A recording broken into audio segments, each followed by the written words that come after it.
today's plan is to head off to Driftwood Shore. I want to say it's called. It literally says it on the screen as I'm questioning myself.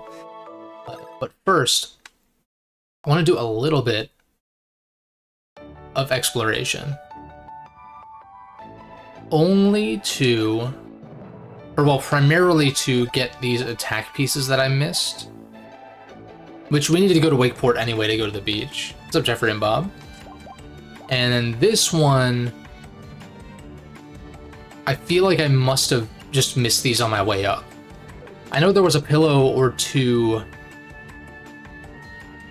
that I think I might have needed spin for or something, so I'm not entirely sure.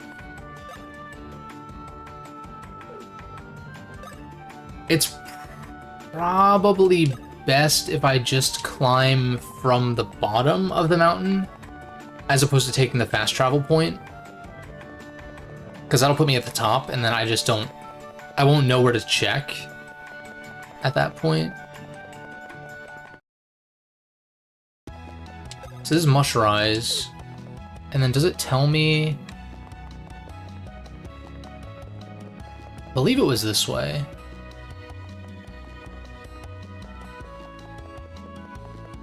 I'm kind of surprised that there's no indicator of what area is like through those yellow paths. This is high jump or something. Something equivalent that I don't have. Right? Like, I mean... That's weird. Is high jump like another toggle? Or... like, is there another set of actions? That wouldn't be a terrible thing, it's just, I'd be surprised. I feel like they kind of pared that down. The past two games, compared to Superstar Saga. Oh, it's not high jump, but you'll learn it later. Okay, cool. This is not the right way.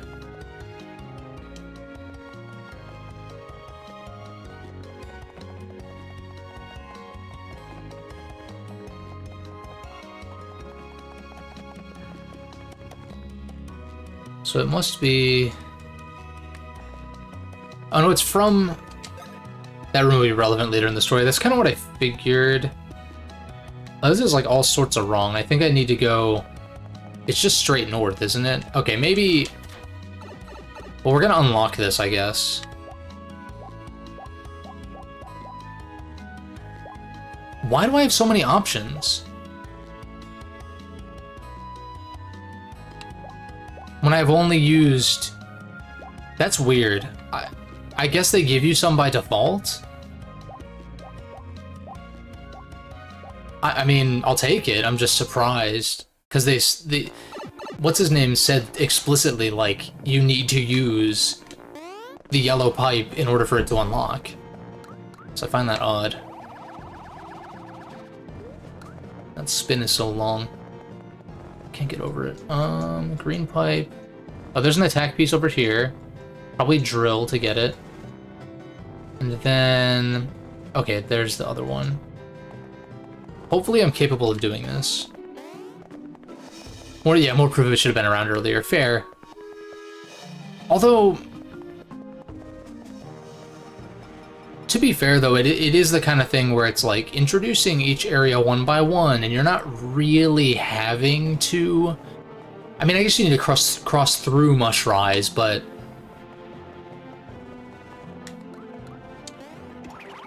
I don't find it to be too egregious.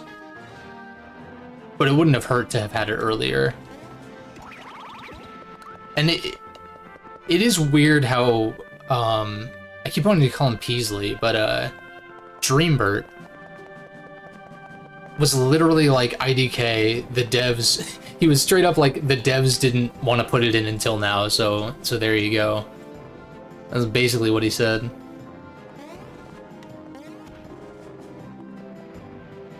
Yeah, it does help with the optional stuff. Yeah, for sure. Unlike doubling back for stuff you missed, like in this case. I feel like there's a very obvious game on the tip of my tongue that does a similar thing. Well, I guess a lot of games are like... a lot of RPGs even are very linear at first, and then they'll give you like maybe not necessarily the world to explore, but it's like, okay, now you can go back to these areas that you went to for story significance earlier or whatever. I guess a lot of Final Fantasies do that. Like, I'm making my way through FF6, and I'm still in the portion of the game where it's very linear. And you are, like, playing as very specific sets of characters, going from town to town, location to location, all that. And it's great stuff. I'm, like, slowly approaching the point where you get the airship and you're able to, like, explore and stuff like that.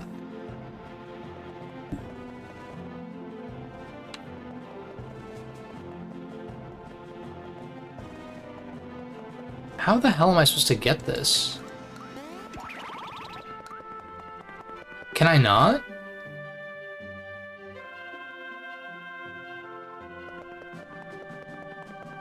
Why would it prevent me from getting a singular attack piece? That's very weird. Unless I'm like... Wait, unless... Ah, okay.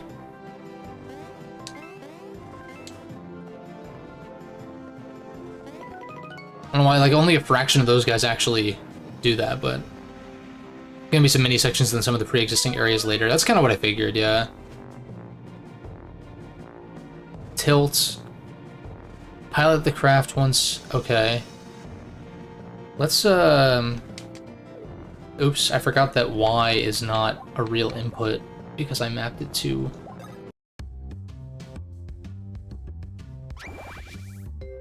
Let me try this. Oh, no, wait. No, let me... Oh, because start is unmapped. It's really annoying. I mean, that's, like, my own fault, but it's also, like...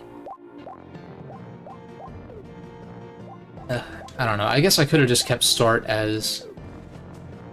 Am I using left and right clicks on the sticks? No. Maybe that's actually an option I could do. Like, have save map to click stick instead. Pacing for the next section is kind of whack. It's all good. I'm just gonna change the controls slightly. So that way start, because sometimes it prompts you to press start, which is weird, because it's normally just the menu button. Like, I mean, I guess it makes sense to prompt you to do that early on, maybe, but for, like, random shit. So maybe we'd map motion touch, configure, and then it's top right. It's this one. We'll map that to, like... I like start for save, though, but I guess clicking the stick is not terrible.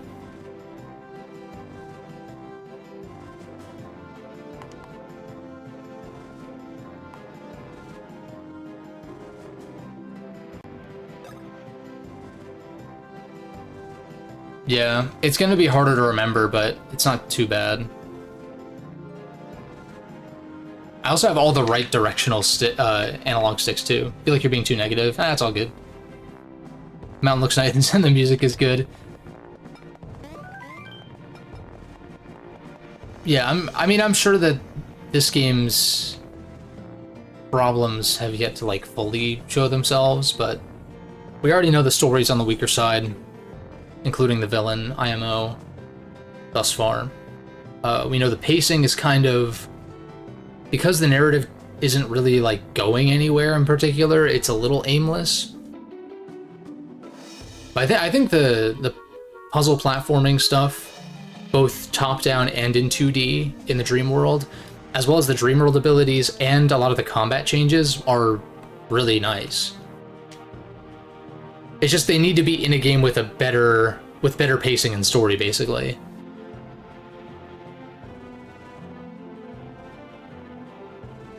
But then you have shit like this where I'm like, okay, I don't really mind if the story's kind of like an afterthought because you still have hilarious dialogue and shit like this. He lifted his body up with such force that onlookers feared it would crack the firmament.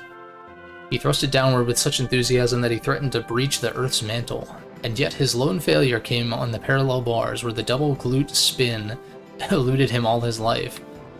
Rip mans. Gameplay solid. Story's just slow, and pitters out. Yeah. Definitely more of a focus on the individual scenarios as opposed to the overarching narrative. But I'm used to that because of Mega Man Battle Network. Because a lot of those games, while some of them do have an overarching narrative, well, most of them do, really, it's not... it's usually very, like, arc by arc kind of structure, sort of shonen anime structure a lot of the time.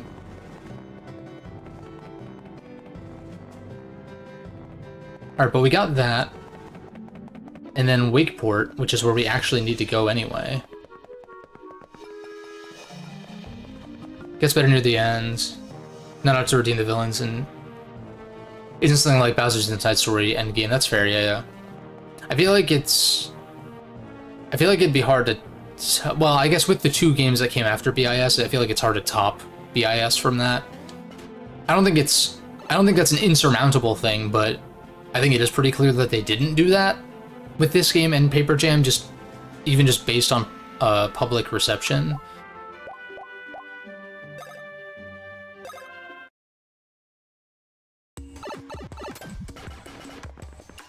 And I can't imagine the people who really like Dream Team, which I would say I'm in that camp currently. I like this game, but I can't imagine that the people who really love it because of the story or anything like that. It's probably more like thematically and locations and gameplay and stuff like that. Now, what's the deal with this attack piece?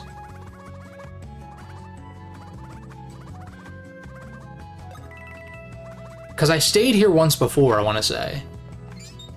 And Tesma does have a really good fight. That's good. That's good. Alright, is this the attack piece? We've stayed here twice, I want to say. Maybe I didn't save after, I don't know.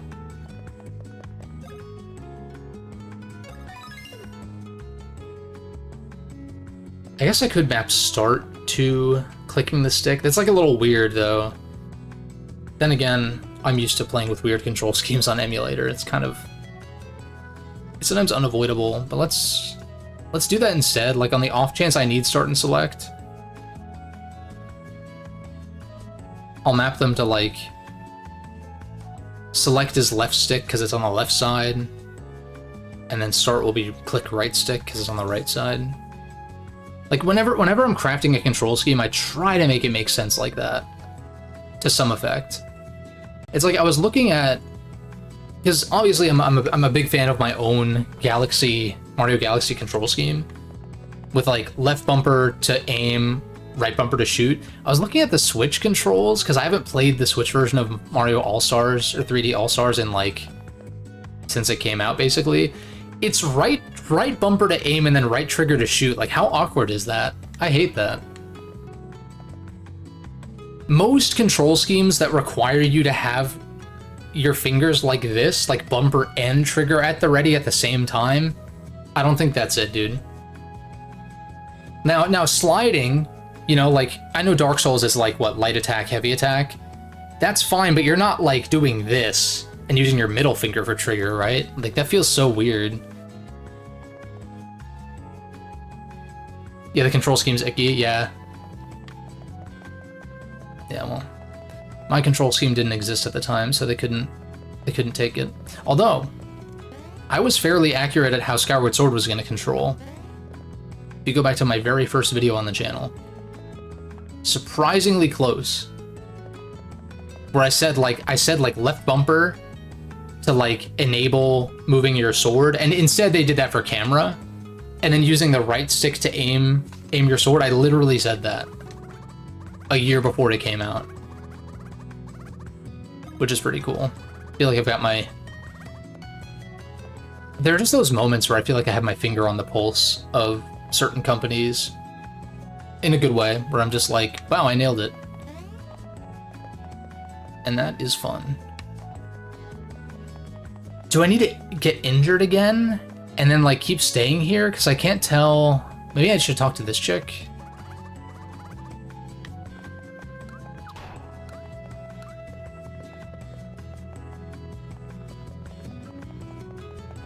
I could check the roof again. Or wait, was I able to get on the roof? Wait a second.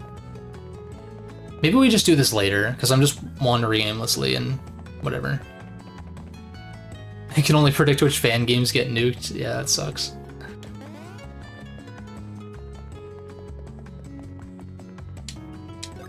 We'll come back, because I know there's some... I keep doing that by accident. There's some areas where we need whatever the high jump equivalent is. This one, though... And then also, how the fuck do we get to... I don't think you actually get there directly from here, right?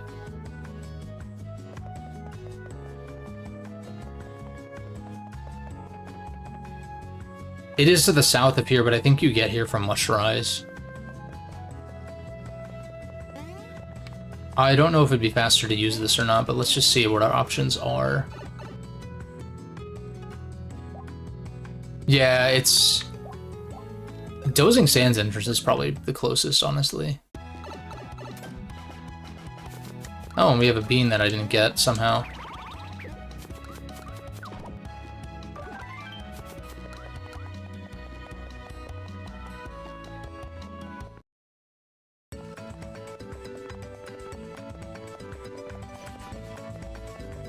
Still reminds me of the Superstar Saga theme.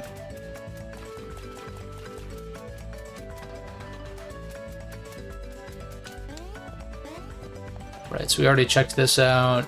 We're just going to be able to go south now, right? For confidential reasons, I cannot permit you past here. Is it because the princess is down there, probably? And they don't want tourists or paparazzi or evil bat nightmare creatures. You exude justice and mustache. He exudes mustache. Is the camera blurry? I can't tell. This other guy with the mustache is Luigi. Wow, he actually called it by his name. Oh well. Well, they giveth and they taketh away. He's completely inconsequential. That's rude. What's good, Space Cowboy? Just Peach came to this beach. Is Peach Beach from Double Dash. We understand it was to escape Bowser. That was enough to make us close the beach down. The idea is to keep any suspicious types out. In any case, Princess Peach is waiting for you guys. Cool. But yeah, my bad about yesterday, Space Cowboy. I screwed up my scheduling, whatever. I like miscalculated my availability to hang.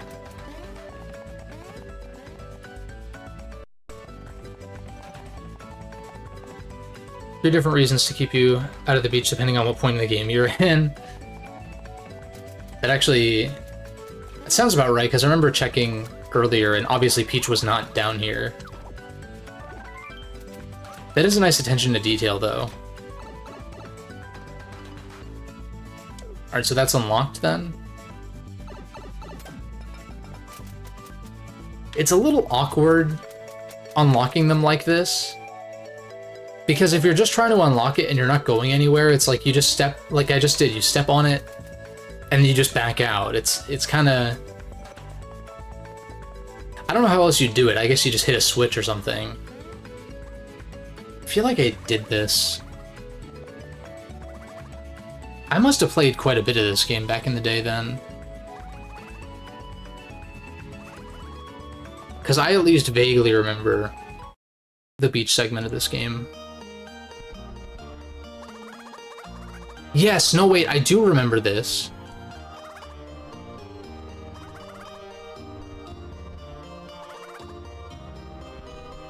They're gonna force me to... Oh, nice. Welcome, sirs. Welcome to the silver shop.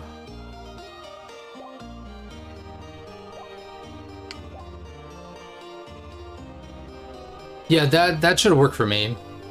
Either of those days should work for me. Restore some BP whenever you deal damage. I still wish I could view my current thing. Knockout is you get a power boost when you knock out an enemy. I feel like that's pretty good. Especially for Dream World stuff with Mario. Maybe Luigi could stand to upgrade his stuff. Heart Boots is like restore HP versus restores BP.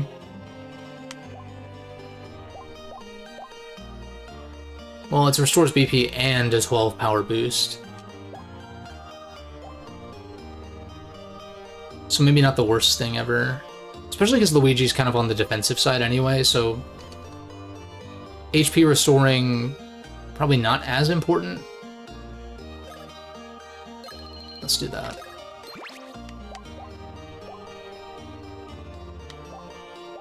And then he's got the Fighter Hammer, which does what exactly?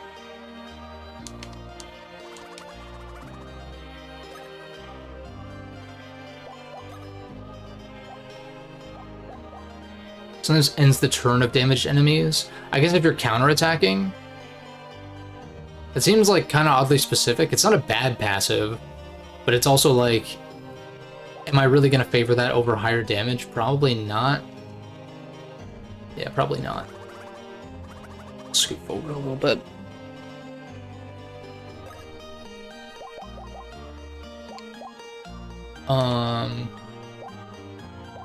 Plus 24, damn, yeah, that's definitely worth it.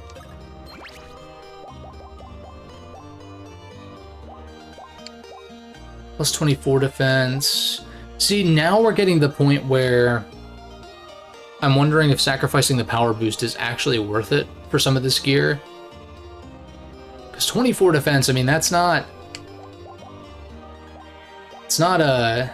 We're currently at 85 versus like 109. And then our speed gets reverted. We lose 20 power, which is really unfortunate. But also 90 power, if that's the stat after the boost, I want to say, yeah. 90 power is nothing to sneeze at, though. Currently at 110. Oh, Balmware gives you an HP bump versus more defense. What's better in this case? This is some, like, Pokemon calc shit, where it's like, okay, if I invest this many EVs in defense and this many into HP, is it better to invest more into HP instead of defense, or vice versa? And the answer is it depends, but it's one of those things that I don't fully understand without, like, just messing with the sliders on Showdown. I say that like I'm building teams on Showdown. I'm not. Like, rarely. I don't go on there much, but when I do, or when I want to look at calcs or, like, experiment or whatever.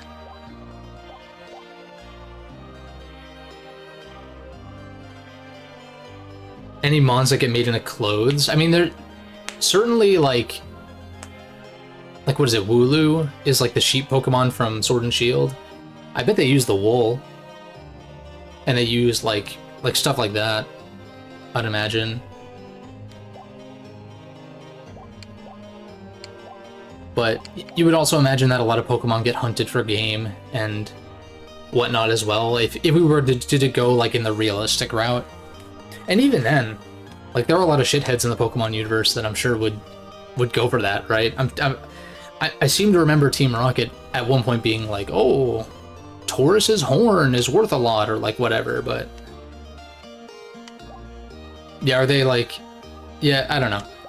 It's a whole thing. I wouldn't be surprised though. They're just, it's never gonna get shown or explained or whatever because kids franchise. But who be kidding? Or who are they kidding, rather? I do feel like these stat boosts are actually pretty good. Plus the stash boost allows me to more often than not get lucky hits. Team Rocket somehow behind all the animal poaching, yeah. Facts. I think I am at the point where I'm willing to sacrifice this power boost.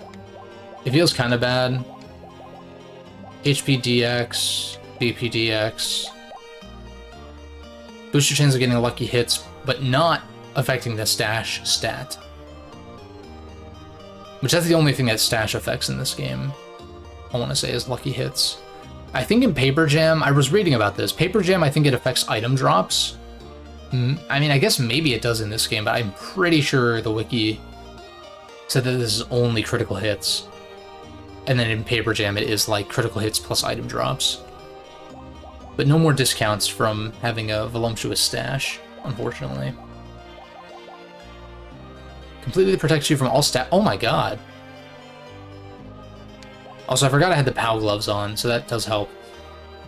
But status immune, though? I feel like isn't that a pretty obvious 5th slot? Maybe? I mean, you just dodge, idiot, right? Like, just dodge. You don't have to worry about it, but that could be said for a lot of defensive options in this game. In these games, rather. That sounds like kind of busted. I'm wondering if I want to buy 2 of these right now. And then just like next rank up, get another equipment slot so I can have a power boost and be immune to status. But can you wear like... they won't let you do this, but it's like imagine if you could wear overalls over your overalls. Over overalls. Or the lower pair becomes underalls. Yeah, I kind of want to buy 2 of these right now. Do I equip it now? Luigi's only losing 11, which is like really not that bad. Or really not that much. 15 is like...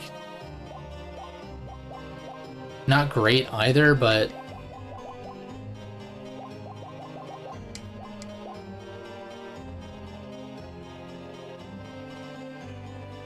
Tuesday? Tuesday should work. I think. Yeah, I can't think of anything I would have, but... medium alls, yeah.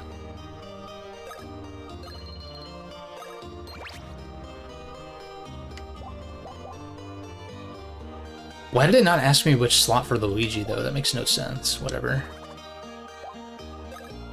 Anything to sell? Sell this garbage.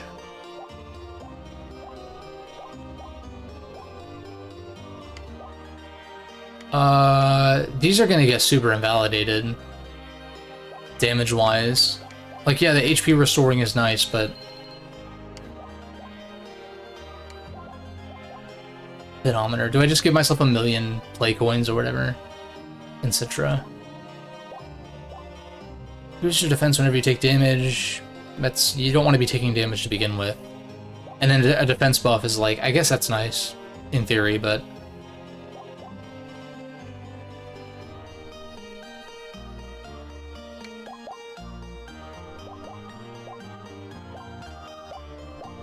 Wait a second.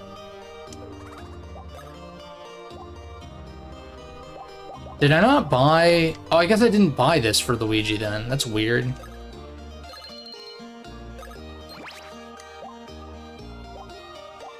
That's better, I think. Yeah.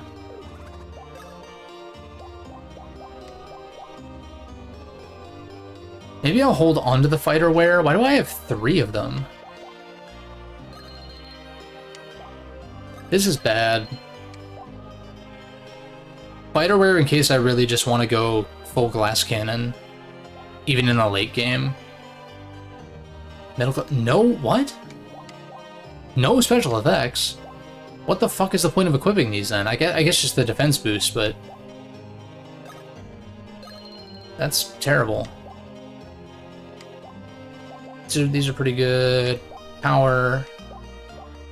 HP per attack turn, 1 BP for every enemy you defeat. I guess Mario Dream World stuff, that's pretty good, actually. But also, I have so many syrups that I don't know what to do with, so... probably not worth. Lacking any real purpose but can be sold at shops for a good price. 5 in every stat, it's pretty bad. Defense up status when you eat a mushroom... I guess if you're, like, bad at the game, then maybe. Oh, we got the Avenger Brother belt. That's a better way to put it. Counter belt makes me think that it affects your counterattacks, but...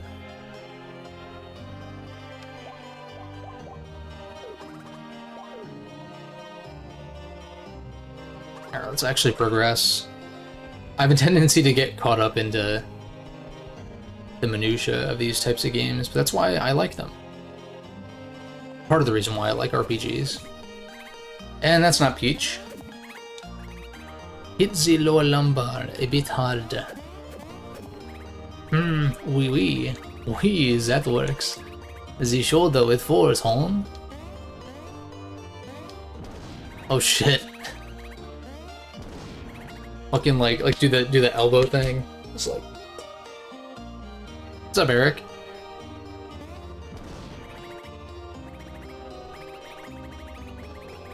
Petite messieurs, you are incredible. Why the fuck did we get brought back here, though? Oh yeah. dude, Mario's subbed to her OnlyFans, dude. He's like, I have fans, and he's like, oh yeah. The severe back therapy is not for the public. You keep this secret. Oh yeah. I'm gonna get a lap dance. God damn it.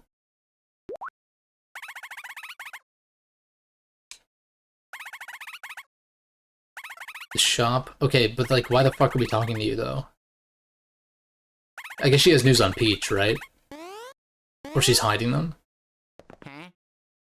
I think Luigi would die, that's fair, yeah. That's fair. Oh, they're- oh! What the hell?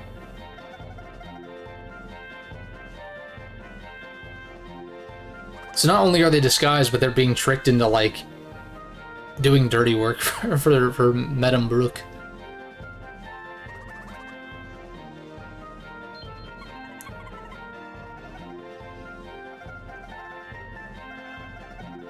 Bowser's new castle. Just the thought of that floating castle makes me fear the outdoors. Indoors, indoors. Yeah, he could, but he's a bumbling buffoon in this game, so...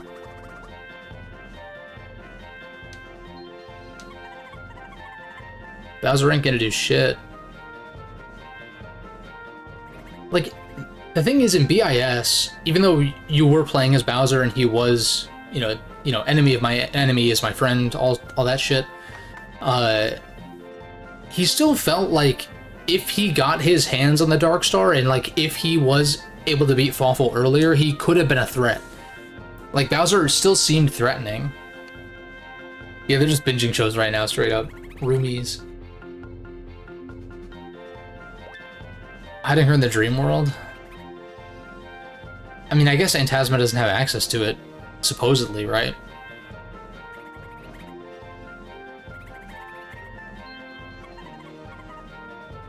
Seems dumb, but near invincible in BIS, yeah. I mean, due in part to Mario and Luigi, like, pumping him up and stuff from the inside. That sounds wrong, but... like, Bowser would have been crushed several times, and I guess he would have just probably died straight up the first time he got crushed if Mario and Luigi could not get him to become giant.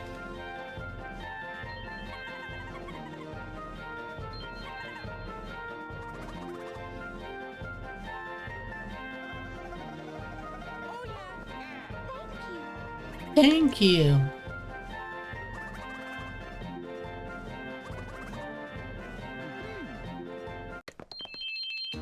Oh, also, apparently the member emotes are done. I do need to look at them and approve them, and see if I want any edits done, but first round, it's done. So I will, assuming I don't want to make any changes, then I'll have those set up by Monday, which is pretty cool.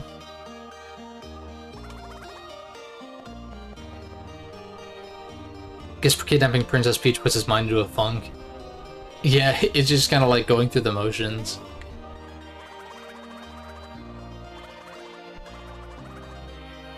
Ah, okay.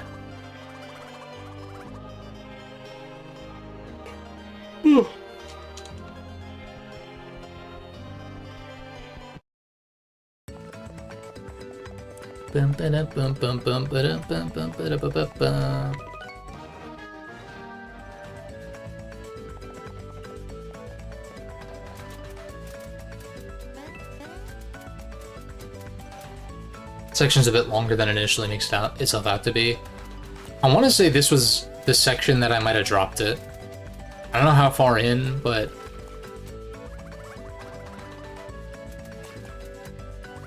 I definitely remember that building. So I at least made it this far. And this was like, you know, over 10 years ago, so it's hard for me to remember the exact moment I would have stopped, but I do remember doing like Dream World stuff. And maybe feeling like it was too repetitive or something, but oh, the boss is one of the best, so that's cool. Something to look forward to. Not too much surf action, ought to be good swimming.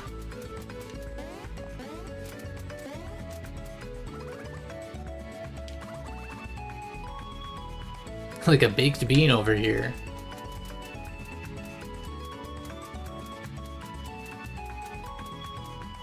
Oh, look who it is. Gravy.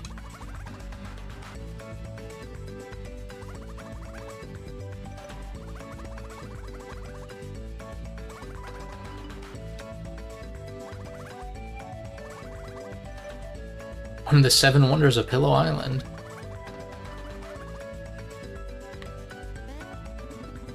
Boo, boo, I say. I heard there was something really rare here, see?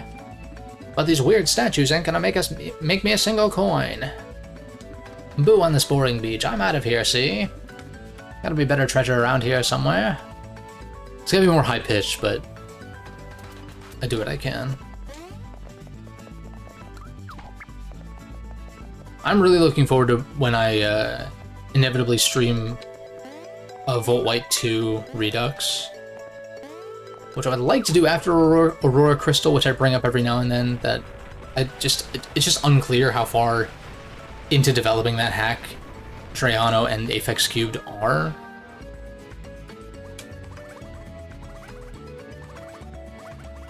But what I was gonna say is that, like, I actually like doing the voice acting thing every now and then for dialogue. For non-voiced games, obviously. And I don't know, I had a lot of fun reading Ghetsis' dialogue in Black and White 1. And Black and White 2, he goes even more off the rails, and so that's something I'm actually looking forward to.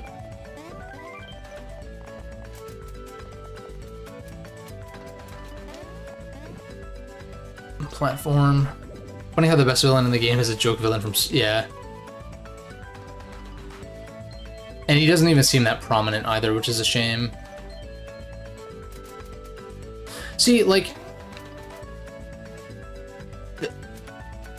The thing that bothers me about the tutorials in this game is, like, it's very inconsistent with when it... That was hardly a tutorial, but it's like... Why in that specific instance does Starlo need to say, hey, look, it got an elevator moving, when it literally just showed an elevator start moving? It's like... And then there's instances in the game where you activate something and something happens and they don't tell you. Like, it makes no sense. It's so inconsistent. It's annoying. I don't... If every single action was a tutorial, that'd be annoying, but it's like... Why this particular circumstance? I guess in QA, maybe people were confused, but, like, seriously? They bring in, like, actual 8-year-olds into QA for games marketed towards kids? I don't think so. Maybe they do, but I doubt it. Meanwhile, Superstar Saga has some, like, really complicated puzzles that it doesn't tell you shit about. Joke's End being, like, the key example that I'm thinking of. They don't say jack shit. Yeah, Starlo's just like, hey, look, you're stupid.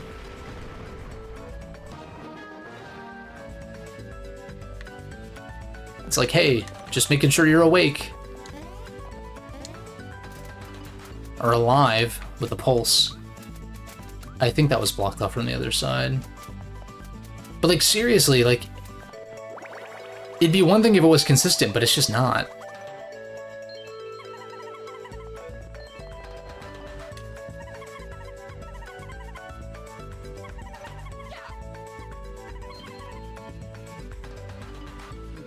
I want to explore more, though, but whatever. Guess we're doing this now.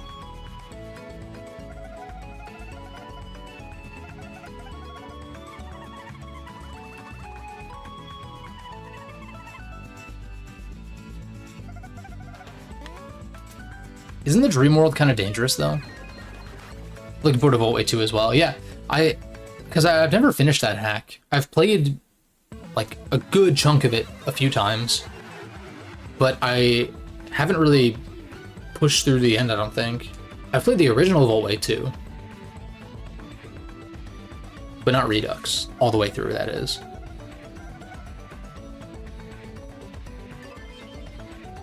Cuphead game journalist type shit. That's funny. Not justifying, since you also hate it. Pretty sure you've heard that a good chunk of game testers are literally some of the. I mean, it makes sense that they don't pull in like the most competent gamers because they'd be able to figure shit out, and they're trying to target as wide of an audience as possible within the confines of, you know, genre and all that kind of stuff, of course, but.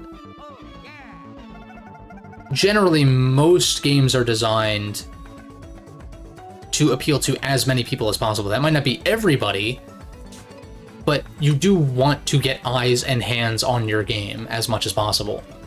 So, as much as you can do to not limit that too much, the better. Unless you don't care about sales, which may or may not be the case in certain cases, but that is an important component for these big companies. Not defending them, of course, because Nintendo can eat a shoe for all of their shitty business decisions, but I do understand. Sort of. It still doesn't make sense why that particular moment requires a tutorial text, whereas like so many other things don't. God, this reminds me of something, but I don't know. It's in one of my videos or something on some game.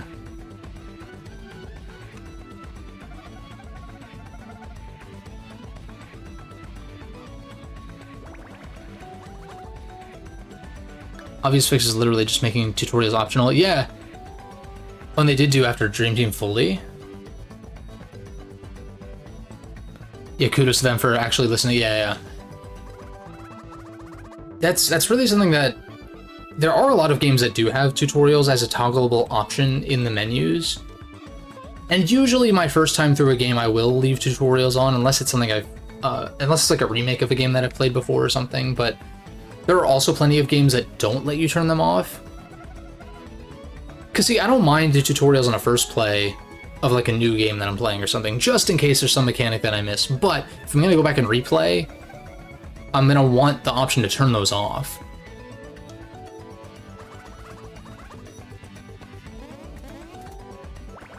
And even if the early game is still, like, kind of a tutorial...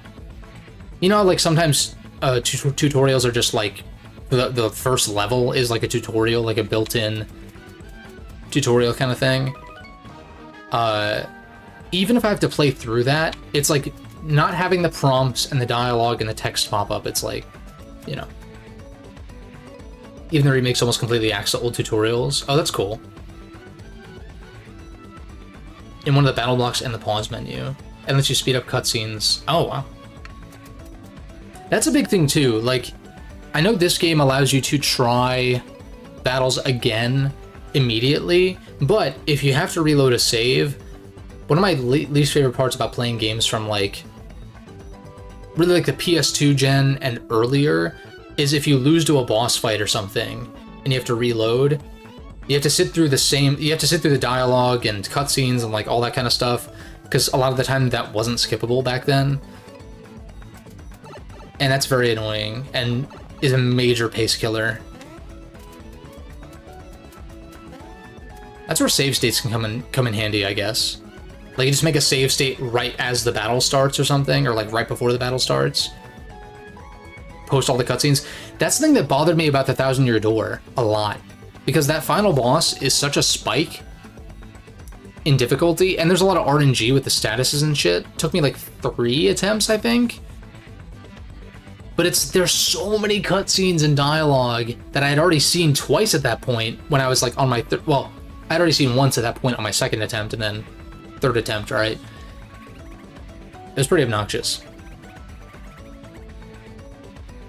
Oh, they even put a checkpoint between Balletta and Kekletta's soul. That's good.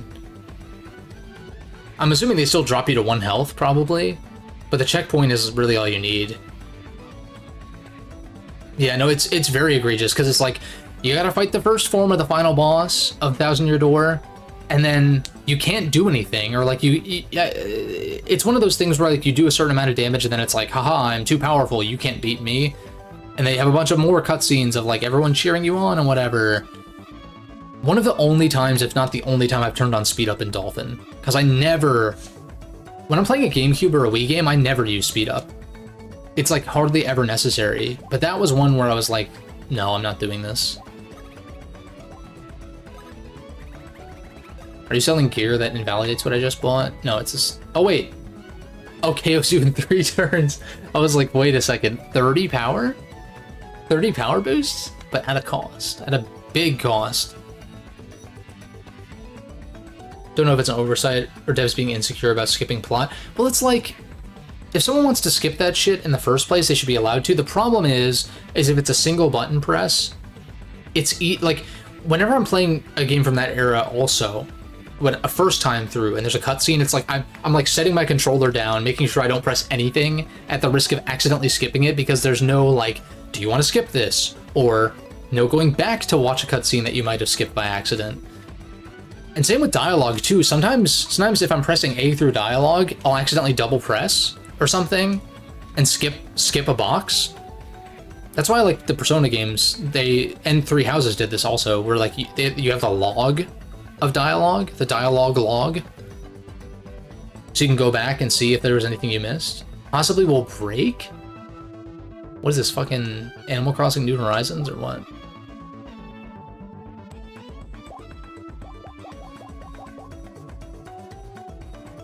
$20 HP per attack turn. That's pretty damn good, actually. Negates damage taken 6 times? That's incredibly overpowered. It's very expensive, but I'd prefer to not. That's the kind of thing where it's like, that's easy mode right there. That's your easy mode toggle, even though there isn't easy mode that you can toggle if you lose a fight, but whatever. I think the Kirby style of asking if you want... Yeah, right. Yeah, a lot of games these days, if you press start or something in a cutscene, it'll like either pause it or it'll say like hold this button to skip or something. Either a button hold or a prompt of like skip yes or no.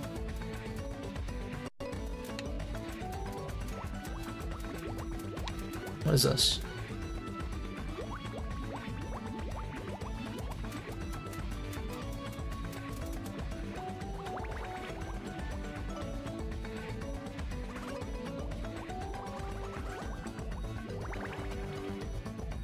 And now we interact with this again, and then Dreambird's gonna say something. Yep. See, this is some classic video game bullshit right here. Not a big deal, but it's like gotta proc the dialogue or the cutscene before interacting with this thing to actually progress. It's one of those things that I'm not complaining about it per se, but it's more so. I was thinking, if someone wasn't familiar with playing games, it'd be easy to get caught up on that. Like there's this thing here that clearly is important, why can't I interact with it? But you have to actually, like, go forward, go through a few lines of dialogue, then come back.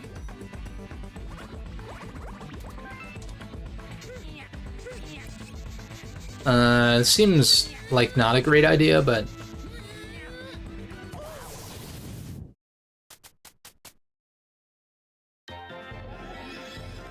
Oh look, it's the seahorse from Majora's Mask. Whoa, easy on the honker, dudes. I get to do my, yeah, what's that guy's name from Star Force? The shop owner. Hey, wait, that stash. You gotta be Mario, dude. I was waiting for you. Hey, bro, I know what goes down in the real world. Hello, I'm a seed ring, you know? A dream genie? I know things. I've chilled on this dreamy shore forever. Name's Cedric. Ken Souther, that's right. The fucking goat. Definitely smokes weed. Definitely a fucking stoner surfer dude. That would explain the statues of you in the real world. Oh, those old things? Those are my cousins. Were they hospitable to you guys? Anyway, I get you. You guys came here because you want to hide Princess Peach. No sweat. This place isn't roomy, but it's super mellow, dude. No baddies. Except for Peach, if you know what I'm saying. Mario? Were you just thirsting over me?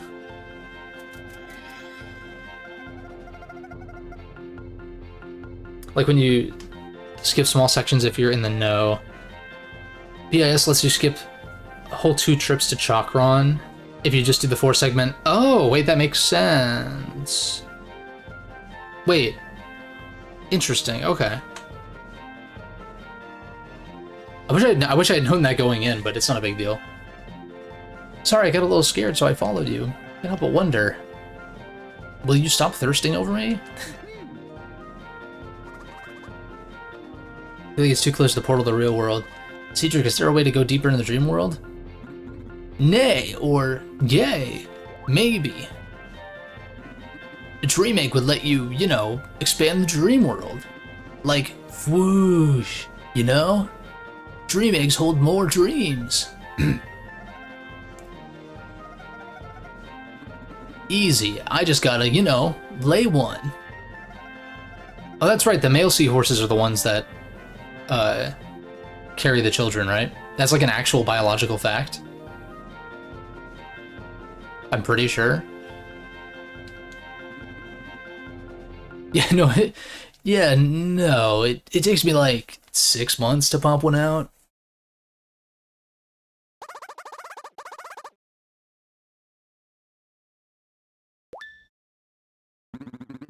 Sure, quick fix. Right, I bet my little bros could help. Pause? Well, it's settled. Oh, wait, whoops. Well, it's settled then. What are we waiting for? That'd be very proper. Yes, there's no time to spare. Where are your brothers? Okay, go find another dream point in the real world of Driftwood Shore. That'll lead you to my little bros, and my little sis, her too. You know what? I'd better holler at them real quick, give me a sec. I like doing the dude bro, surfer bro voice, it's fun. Hey, what's up? That's Seabury? What's up, dude? Yeah, it's Cedric. Listen, man, this guy Mario's gonna roll by to snag a dream egg. Couple dudes, big stashes, one red, one green. No, not the stashes, but you'll see what I mean when you meet them. One fluffy pillow guy. Listen, bro, give C-Tune and C-Bell the heads up, okay? Okay? Sorry about that, dude's chatty. Anyway, you're all set now.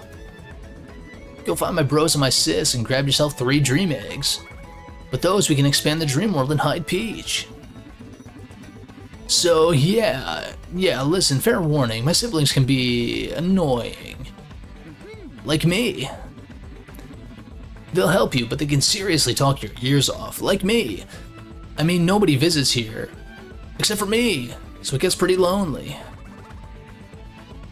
Duly noted. Find those seed rings. Get those dream eggs.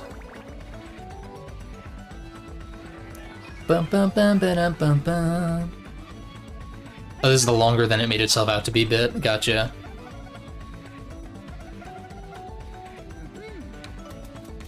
Yeah, just leave me alone with Princess Peach. I'm sure nothing will happen while you're gone. No, it turns into like fucking Goofy all of a sudden. Well, yup.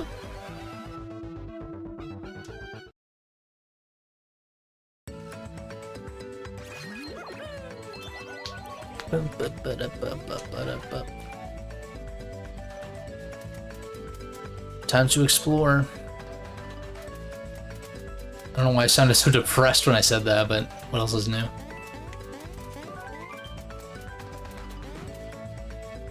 I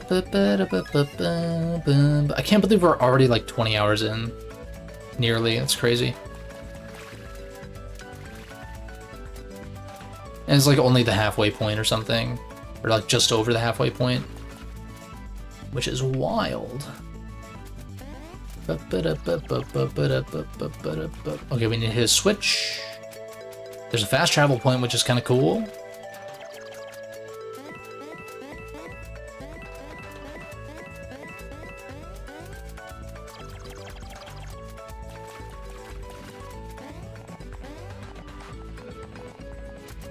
So we'll awkwardly activate this.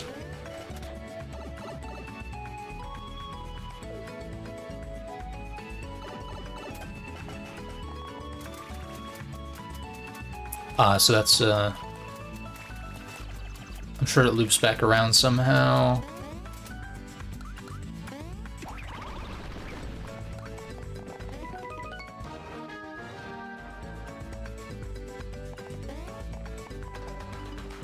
Question is, how do I get back there, though? I think it's halfway. Mini segments portion you mentioned, and then a few more chapters, really? I mean, I know there's the woods. That's like a major area, and of course the castle is going to be a major area.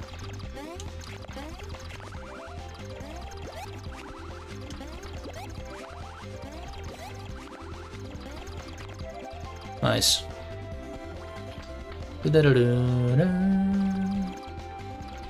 Shoo-ba-da-beep-ba-dee-doo.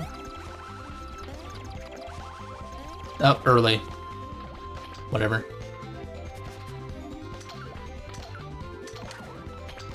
Okay, is it always on 3?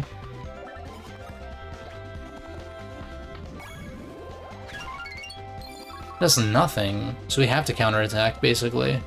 That's what it seems like, at least. Also, I need to use... Well, I guess I don't need to use a charge, because it's just going to replace my... Oh, wait. It's going to replace my, Oh, wait, does it replace...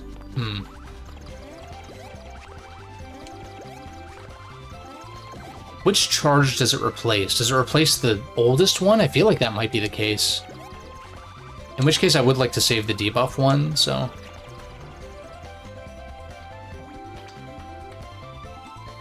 Yeah, the woods look cool from... Just looking at them on the map, it seems like a cool area. I'd call a Real plus Dream World section a chapter, okay.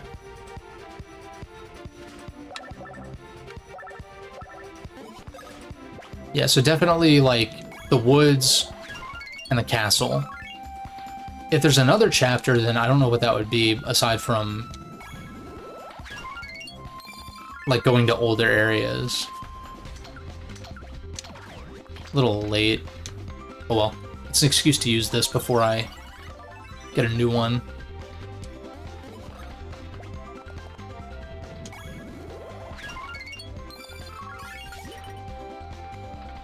Shabba-da-beep-boo-dee-doo.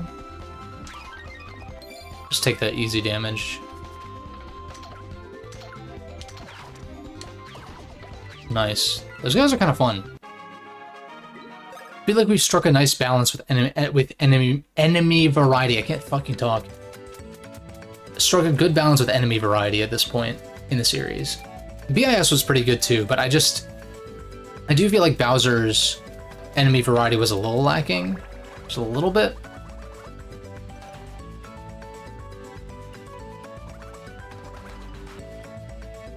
And I'm trying to remember Partners in Time. I guess enemy variety was pretty good there too. All things considered.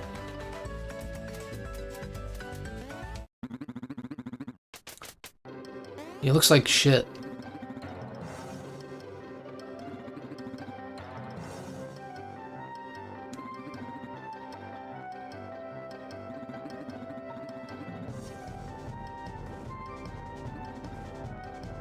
Are these, like, hermit people, or are they toads wearing a costume? Because I don't want to be insensitive to the hermit crab people, or whatever. Crab people. Look like crab. Or was it taste like crab, look like people? I don't fucking know. Whatever. Some South Park bullshit.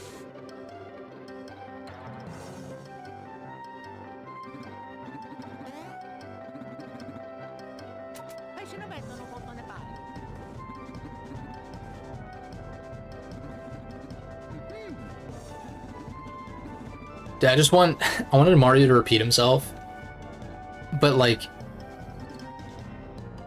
I don't know, maybe it would have been dumb, but like it would have been funny if they just upped the decibels on, raised the decibels on his audio again. Like just really fucking loud. That guy's one of the shell peeps. Okay. I didn't realize they were their own species because it looks like they're wearing a costume.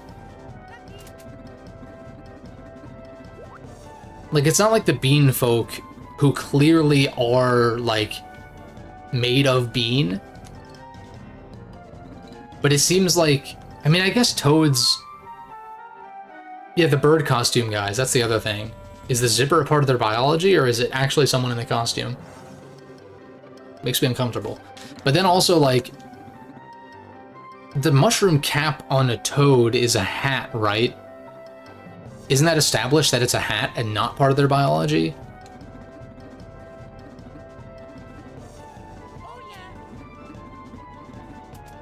And if that's the case, then what makes them toads? I guess their culture? Okay, the birds are wearing... Okay, the birds are like mascots. This is annoying. He's like taking a shit in his pants. I'm a beggin', just play once.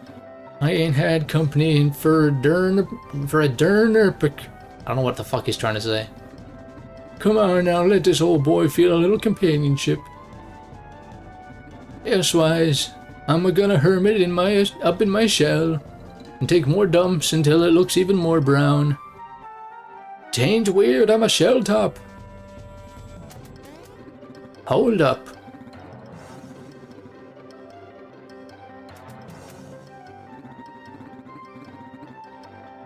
The shells aren't, their designs are just weird. The game should let you fight him, yeah.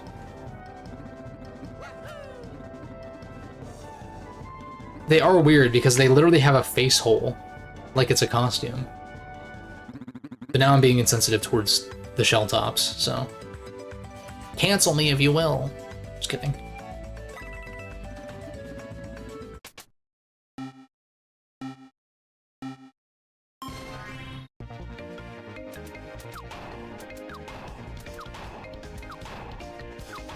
Or wait, no, I'm being stupid.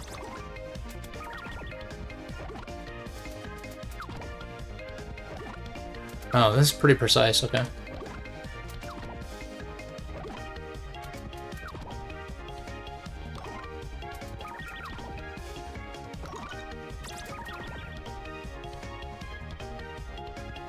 Ugh. Ah!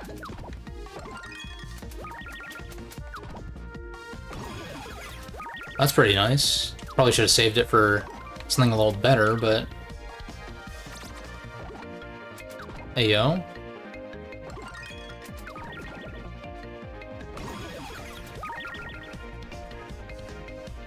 I did waste a good amount of time on this, so I feel like I could probably do it.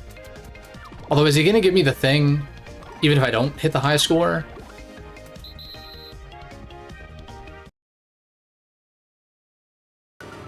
Oh, fuck off. Well, now that I know what I'm doing... Oh, but you said you don't like tutorials. Maybe they should have explained it so that you would know what you're doing. Shut the fuck up. Also, it literally allows me to say here rules, and I voluntarily did not pick it. So that is on me.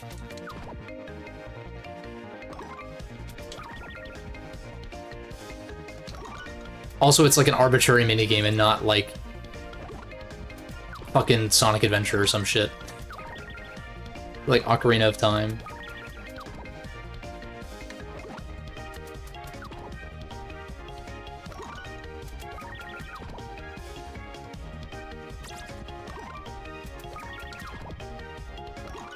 Oh! Nice. I don't want to use this dynamite block right this second. We'll do it on the next spawn. That's it. Ah, fuck. Nice.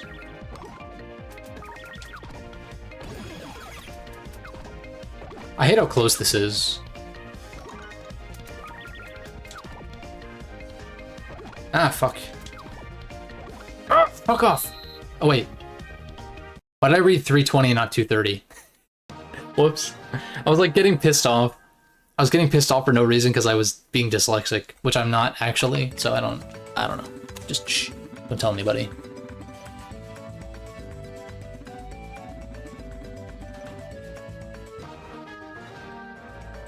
They deserve her looking weird. Failure is the best teacher, I agree.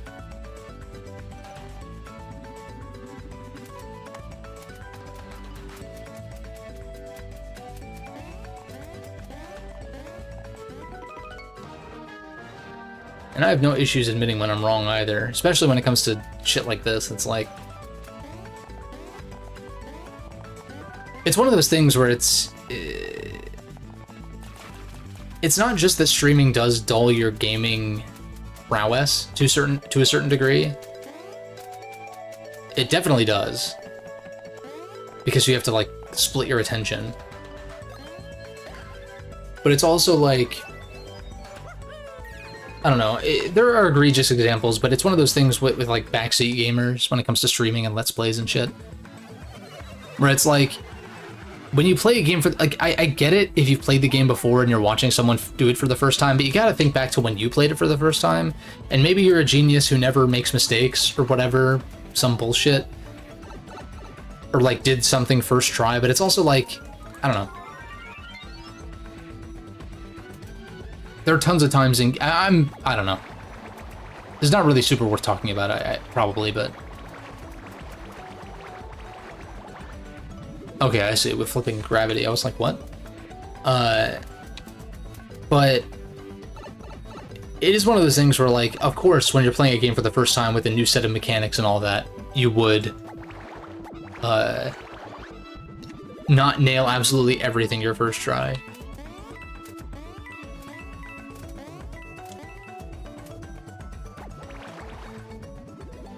It's kind of fun.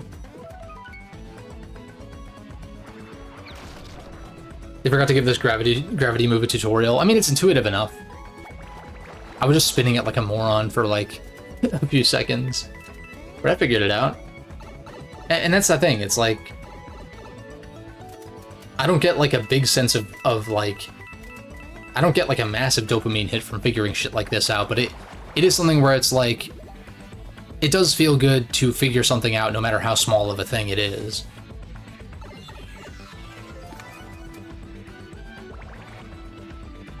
Because there's that fascination, at least for me. Like, that's why I play games, or part of the reason why I play games is to, like, figure out systems and, like, dig into the minutia a lot of the time. Sometimes it is for story more so, but depends. There's a ratio, there's a balance. Yeah, just nice to have the game just let you loose. And then there could always be the option of, like, why not in these segments be like, hey, if you tap on Starlow, or if you click your heels together 3 times, the tutorial comes up and you'll get, like, an assist or whatever, like, something. And maybe have that be a toggle in the options menu as well, but, you know. What's up, Jason? Yes! I don't know.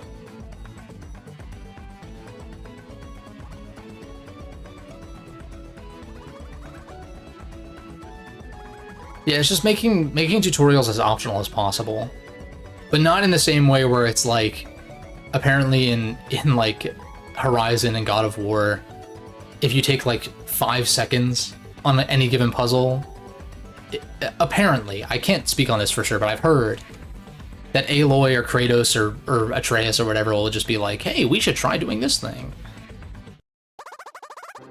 Like, you should try solving the puzzle in this way. And it's like, who asked? Yeah, I mean, yeah, like they are ideally for older gamers, yeah. It's weird. I don't know if there's like an option to turn it off or not, but it's something that I've heard as a criticism, especially towards the newer ones. Maybe less so the first ones, but I kind of thought Horizon Zero Dawn was sort of boring anyway, but whatever.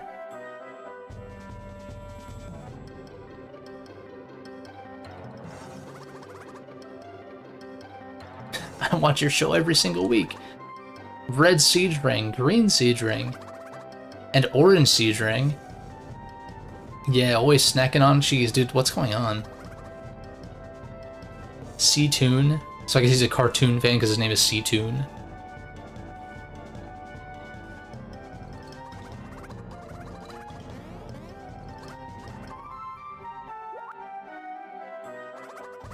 Transform into your super forms.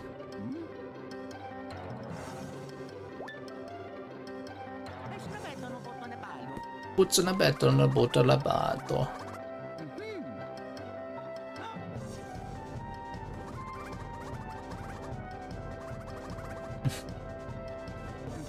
Biggity Bowser.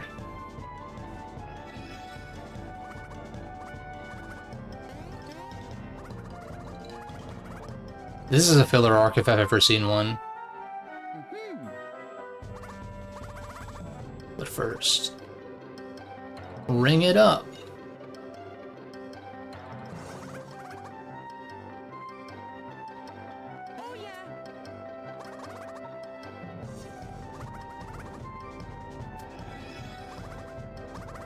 Do I have to do something, or he's like what should I do? Wouldn't be Dream Team without filler arcs, yeah. Facts. Don't overthink the pose.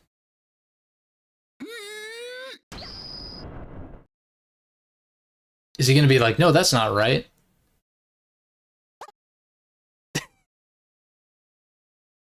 He's just like, no.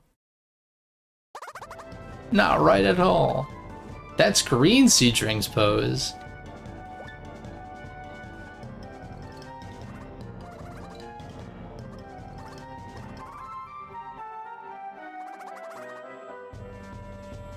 Well, at least Luigi knows what to do now.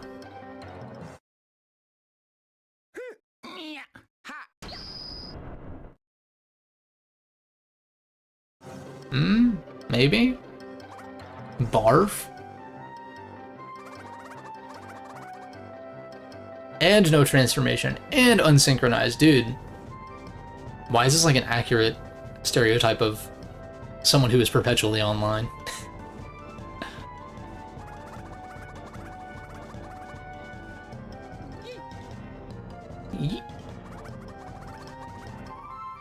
Luigi does have a super form. Are you referring to like Super Paper Mario, or? Because I know about Mr. L, but... Or I guess you're talking about giant battles, but that is true. Giant Luigi, yeah, okay, yeah, that makes more sense. Oggi una portabello. Portabello in the mozzarella.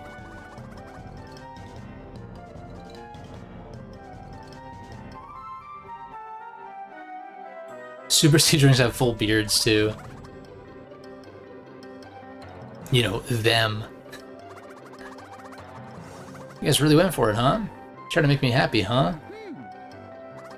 Now that is nice. You guys are nice. Nice. What is it? I can't do the noise, but it's like the... You know what I'm talking about.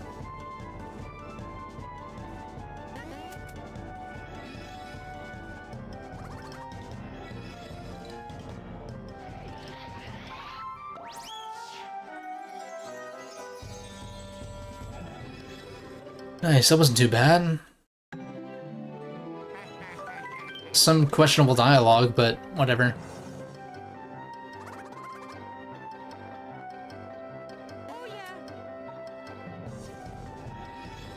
I mean, for what it is, it's okay.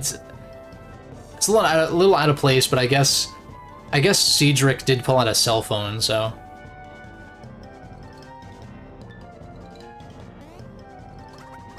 That is just like the Super Siege rings. Ringing it up.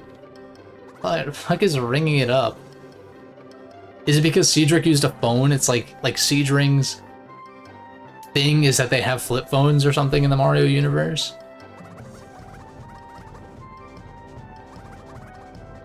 Then again, it is the dream world, so like it's all fair game, I guess. He did say Dream Team though. Filler on top of filler, yeah. I mean, I guess at least it's not a tedious gameplay segment or something. But then again, I haven't really found much of the gameplay in this game to be tedious.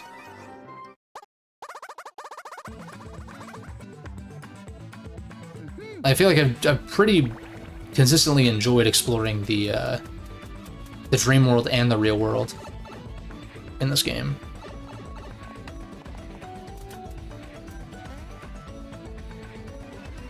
Bum ba dum ba da bum.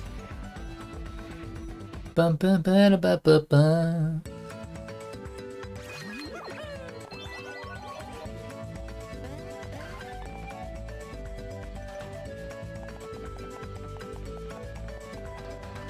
So well, we have to find 2 more of these, and then we go back to Cedric. Or was it 4 total? Nice. I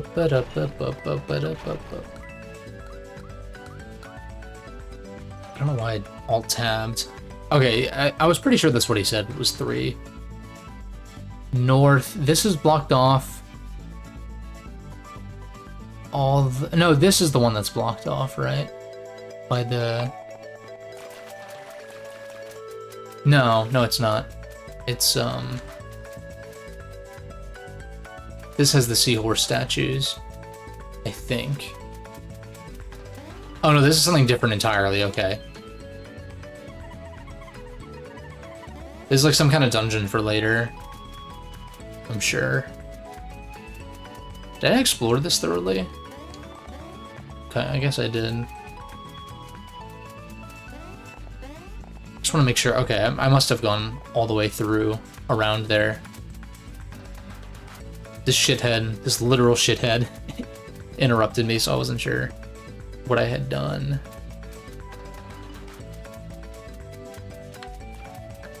Now the real question... Okay, so there's the switch, which I need not high jump, but like whatever the equivalent is. It would seem.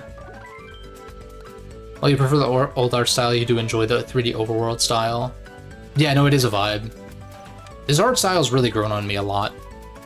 I used to think it looked kind of generic, and like I guess it kind of does, but like you could do a lot worse when it comes to generic art styles, I think. And the animation work makes up for it too.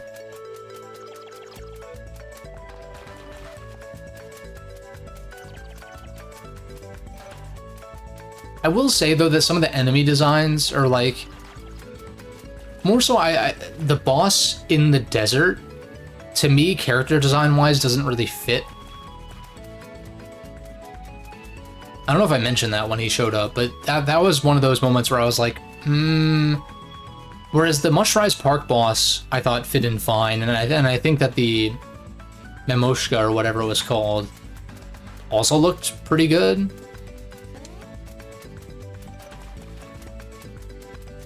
But that like drill crab thing, maybe it was the eyes or something about the way it was designed visually, I wasn't super into. And I guess I can't get this attack piece because I need to spin jump, unless I'm missing something.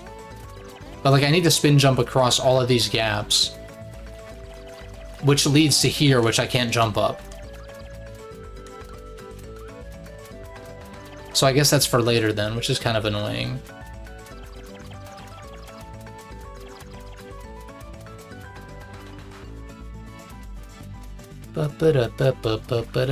I am really curious to see what I think about the Superstar Saga remake, though. I need to finish up a few games that I'm currently playing, but I could see myself playing that kind of on the side. Like, not taking it super seriously. Plus, I wouldn't have to worry about capturing footage for it or anything, so... that allows me to get more easily immersed. Is this top left one I can't get for now. Maybe I'll learn whatever ability I need to do high jump soon, hopefully.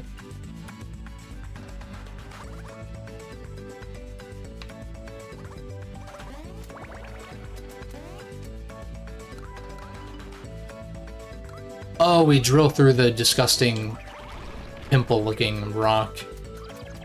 I hate that.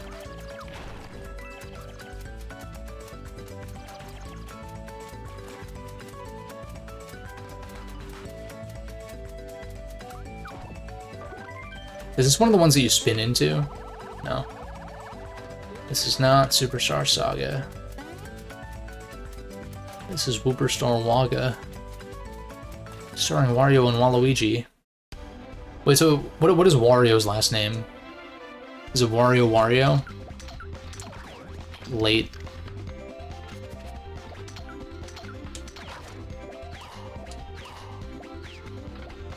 You can definitely get 3 hits on there. Plus, you don't really need to hold it that long.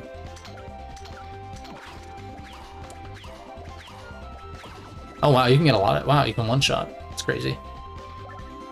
Wario Mario. So they're actually related? and Waluigi Mario? Oh my god. I'm sorry, but that's dumb. Look, I love Mario games, they're fun. But like, when it comes to the lore shit, I'm just like, I don't know, man.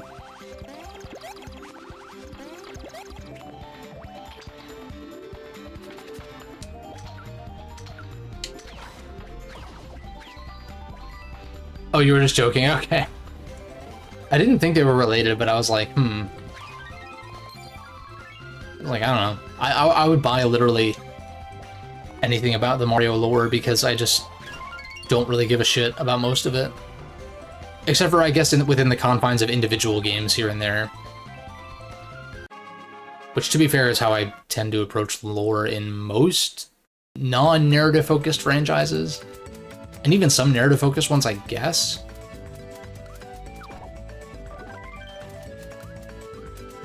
But then, of course, there are franchises where the overarching narrative is important for context and whatnot. Yeah, that's way too far. So what's the deal with this one? Oh.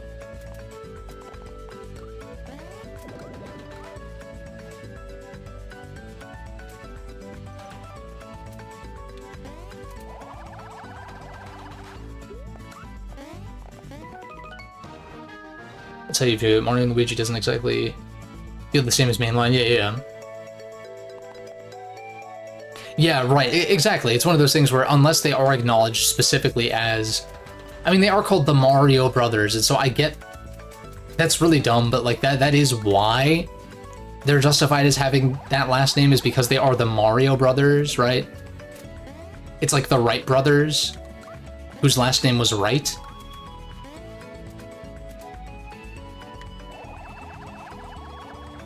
And that puts a little bit more respect on Luigi, because it's not like they're called the Mario Brothers because Mario is the leader, necessarily. Like, he kind of is, but that's what I had always assumed. It's like, oh, it's the Mario Brothers because it's Mario as the lead, and then Luigi as the secondary. But no, it's like literally their name is Mario. I'm confused. What the fuck? Do I have to do it, like, not at full height or something? I'm, like, literally perfectly centered. That was weird.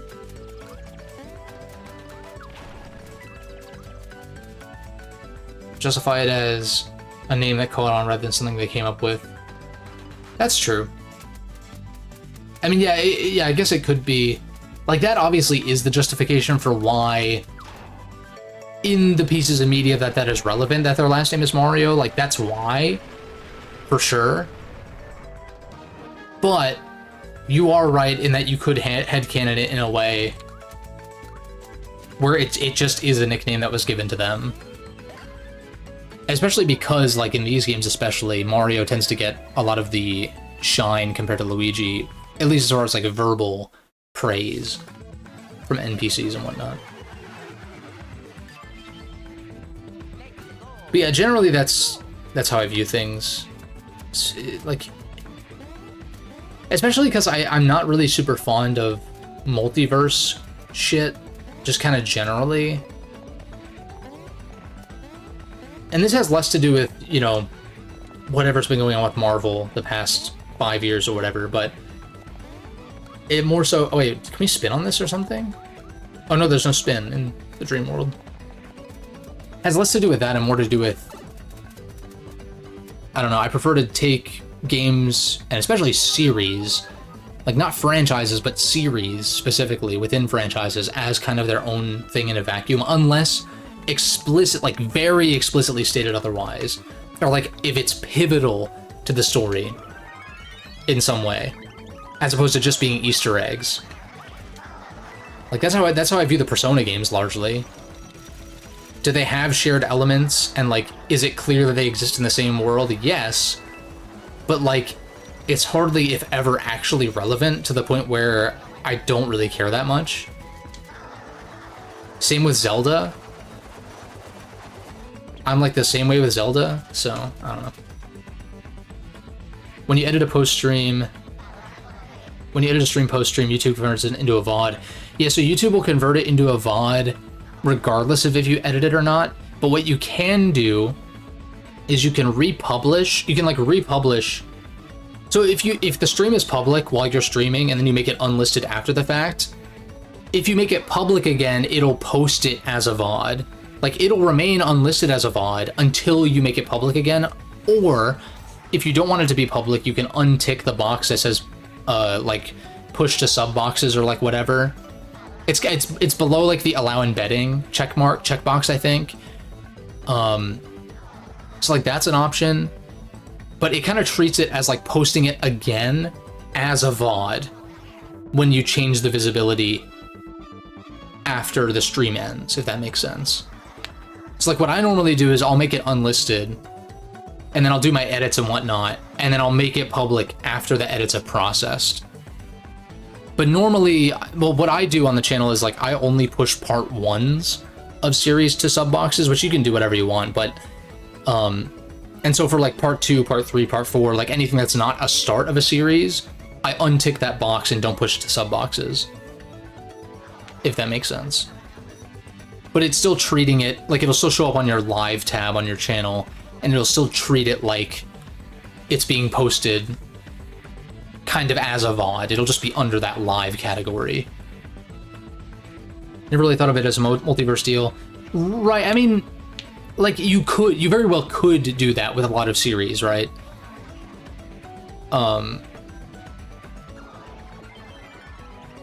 Especially trying to decide if you're gonna stream RE or just upload it instead. Yeah, I mean, it's up to you. I mean, you can stream it and then edit it after the fact well, like you can edit it in YouTube. Like it'll allow you to trim like the ins and outs or like cut bathroom breaks or like whatever. So long as the stream doesn't exceed 6 hours. Which I would assume you're not streaming for 6 hours, because that's like a very fringe case for all but the most hardcore full-time streamers. But yeah, assuming the stream is less than 6 hours, you can edit it, and then you can post that stream as a VOD and push it to sub boxes and stuff if you want. There's actually a surprising amount of flexibility with how YouTube handles that, which I very much like.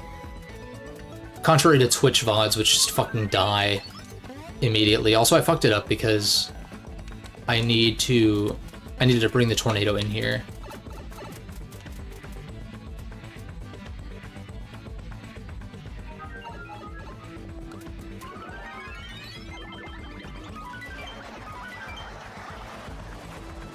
Dude, I love Luigi's. Luigi's adorable, dude. When he does his little like, yeah, little fist pump while he's sleeping.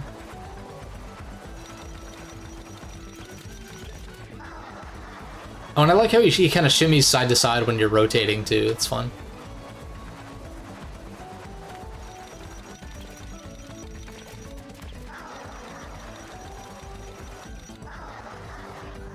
Yeah, Twitch VODs only stay up for like max a few weeks or a month or something like that. And no one, literally nobody goes to Twitch to watch VODs either. The ocean is sideways. Well, I guess like there's palm trees on the ceiling and shit, which is kind of wild.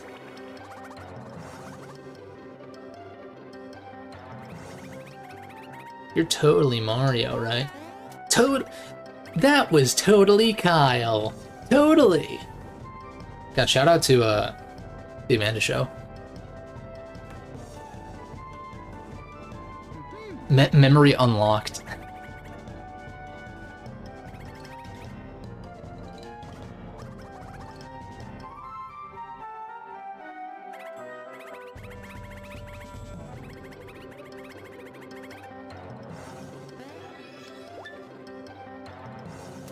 Get it? Because she's a girl. She's got to go do her makeup because she's a girl. Get it?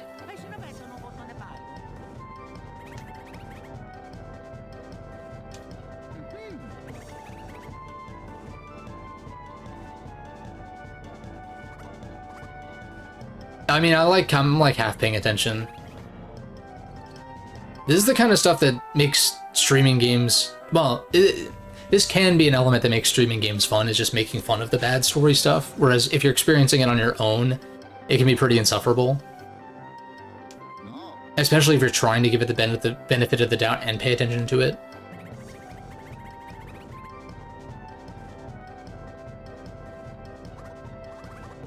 This is one of those things where it's like, in-universe, these characters are annoying.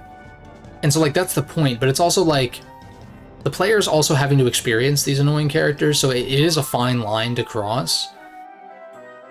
Because, like, annoying people exist, and so it makes sense to have characters in fiction that are annoying. But if you're gonna do that, they need to grow. And so, like, these one-off characters that are just kind of annoying, it's just kind of like, you know.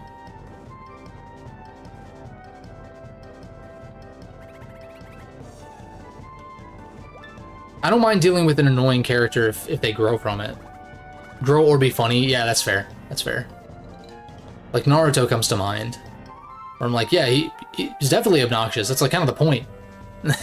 He's very obnoxious early on. I found him entertaining, though. Especially because I watched it subbed, not dubbed. But, and he very much does grow from that, for sure. I'm not going to say that Naruto is like the greatest written thing ever, but there is character growth there, and I find his antics to be largely pretty funny. I'm sure that if I rewatched it, there would be times where I'd be like rolling my eyes, but that was probably the case the first time through anyway.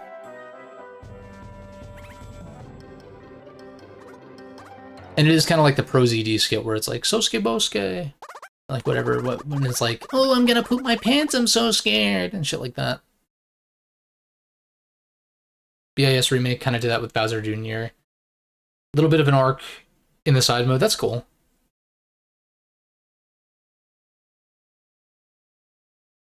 What about the Superstar Saga one? The side mode? How is that, like, narratively? Because, I mean, I'm gonna play the remake, so I'm wondering, it'd probably be worth at least checking out that second mode just to see what it's all about.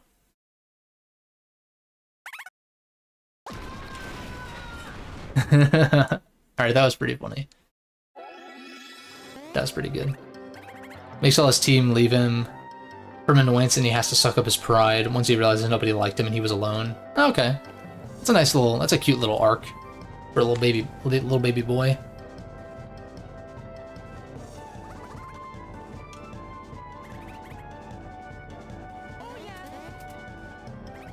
Oh yeah.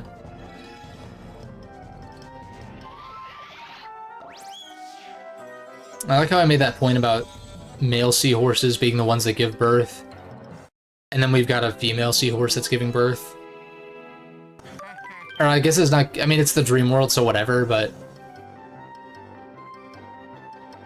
I don't know, they need to shove that stereotypical girly girl stuff in there somehow, right? Game definitely couldn't have been made without it.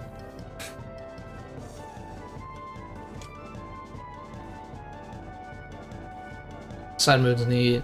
Dialogue's funny. They're kind of clever with the plot. Finding Bowser since the OG's combo of Rookie and Bowser. Oh, okay, yeah, that's right.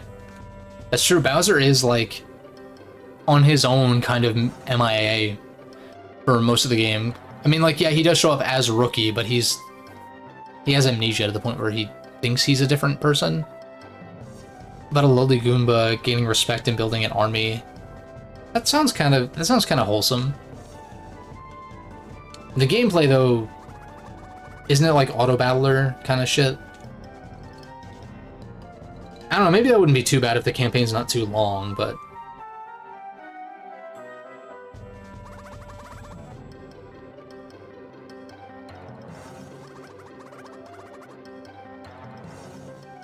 What?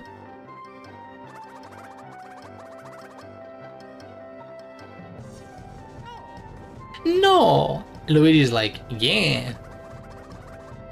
I'm going clubbing? Are there clubs in the dream world?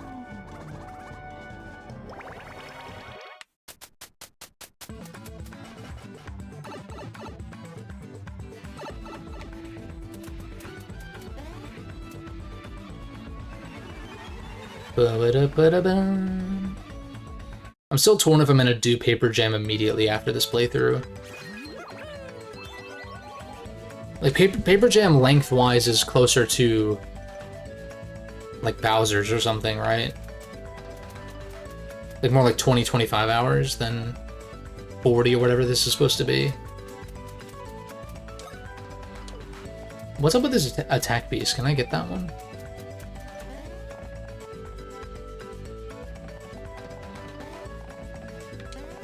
Few weird beats for SSDX side mode. Slight retcon in the end that undermines Keckletta a little bit. See, that's what I'm saying. That's what I'm saying about, like, taking things as they are. Like, optional side mode. If you don't play it or don't like it, you can just pretend it doesn't exist, and that literally impacts nobody except for you.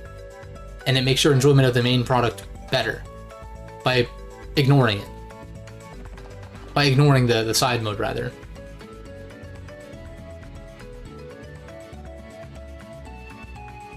Koopa thinks summon one because they changed it to be Fawful's plan. Oh, they like retconned.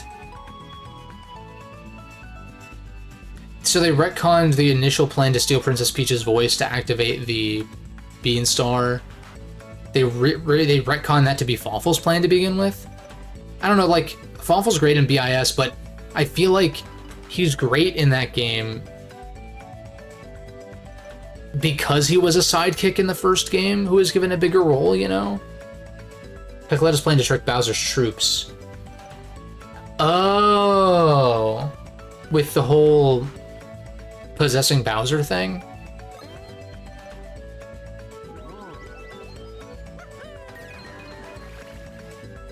Yeah, I don't know how I feel about that. Probably not something that... definitely not bad enough to ruin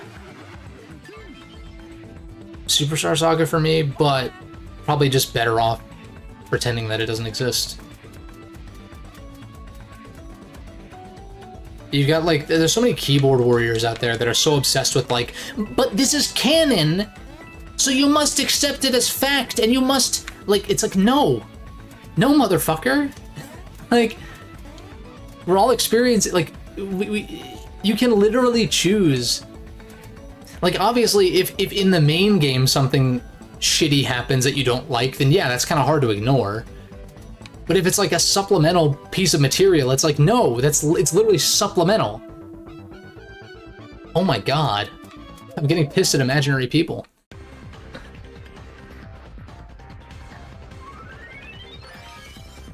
Meter's so dumb she needed to be explained. Hold up, I don't wanna fuck up here. I did not pay attention to this. We'll do better next time when I'm actually looking at the screen. Can't attack background foes. When you see them use a taunt ball, be careful, some enemies are strong. You were saying taunt balls are important for later on, so maybe I'll save them. You should ignore that whole thing, it's dumb. Yeah, that definitely sounds like something that was... like, something that would have been added after the fact by probably not the original writers and all that kind of stuff. Especially if they remove a cutscene. The OG had to make it the new canon.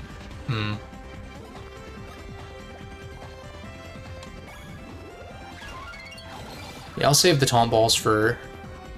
Oh, hey, we got some Paper Mario shit going on here. Flip over the enemies to hit them on the underside. Just with far more dynamic moment-to-moment combat.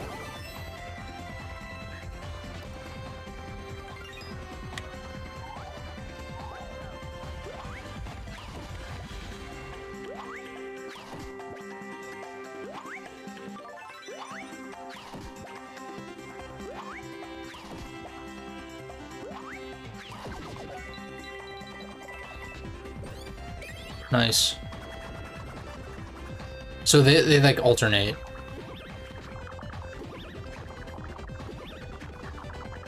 Oh wait, whoops. I didn't catch that. It didn't switch there. Oh well. Only took one hit. Not bad.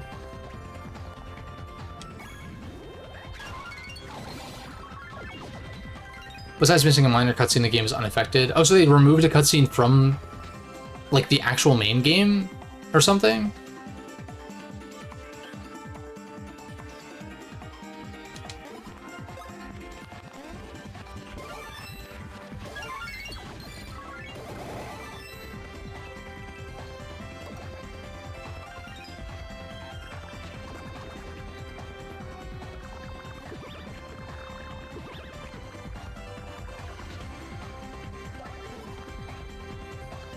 The one where Cackletta commands the Koopalings to go after the bros. So they just straight up just removed that. They didn't replace it with something.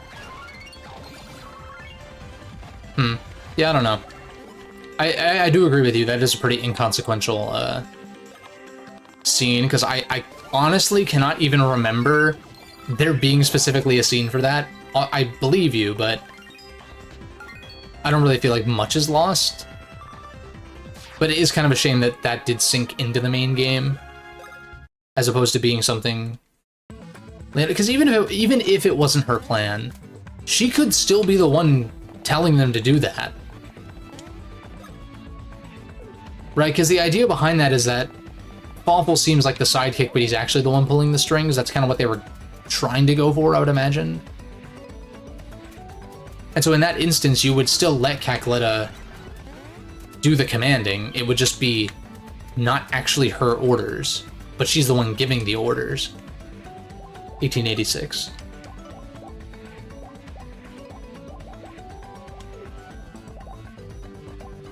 Which is 150% damage to enemies with thorn spikes or other pointy bits. That seems pretty good. That seems pretty good. Although the... maybe the knockout boots are fine enough. Because you think about with the spinies, you're using the hammer initially, and then killing them with the boots. So yeah, let's try this.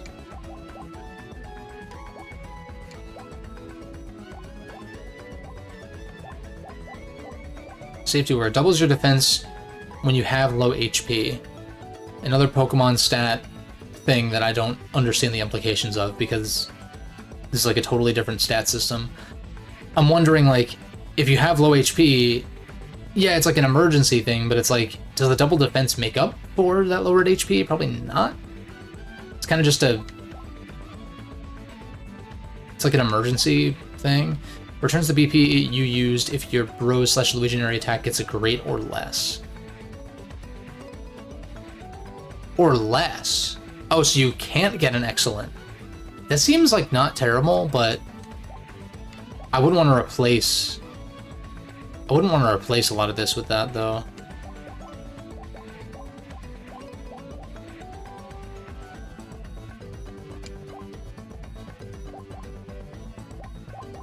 pretty good though, because if you fuck up, then you don't actually spend any BP effectively. Like him as being lesser in SS, so to emphasize his role in BIS, yeah, for sure. Only care so much because it keeps you from being able to consider, yeah. No, that's totally fair. But I guess as long as you don't click on the side mode and you just like pretend that it's one of those things that's so inconsequential that who gives a shit what's canon and what's not. Specifically, with that specific thing in a fucking Mario game, nonetheless. It's like, let people enjoy things. That's my overarching message. I don't know if it always comes through, but just let people enjoy things. And I know it's important to be critical, of course. But people get so hung up on, like... what it really is like varying degrees of main character syndrome. Of like, I played the game like this, or I interpreted the story like this. And so therefore, that is the objective correct perception because I am me, and I only know my own perspective. And I'm not open-minded enough to consider that other people have different perspectives from me. It's like, it's totally just fucked up, annoying bullshit. That's too controversial. Oh, man. You're telling me I can't enjoy something? It's like, it's the same thing of like, if I'm saying something, I don't need to say in my opinion at the beginning or end for it to be clearly my opinion, unless I'm saying 1 + 1 is 2, or some other actual factual thing. Actual factuals. But I think it can be like, I do watch some YouTubers who will like jokingly say, like, my opinion's objectively correct. Like, they're clearly joking. Like, I know that they don't actually mean that, but they do it to like goad these negative commenters or whatever at times. And I can appreciate that because fucking with trolls is fun. Can be. I'm missing one more, right? Can I check? Yeah. But yeah, like, if I'm ever critical of a game and I'm like, I don't think this game is good, or like, I don't like this aspect of it, it's pretty rare for me to talk about a game that I don't think is good in any regard on the channel. Maybe there's some examples. There's definitely probably some examples, but it's pretty rare, because if I'm not enjoying a game, I'll drop it. And usually, if I do that, I don't feel like it's proper to like make a video on it, unless it's like a very special case.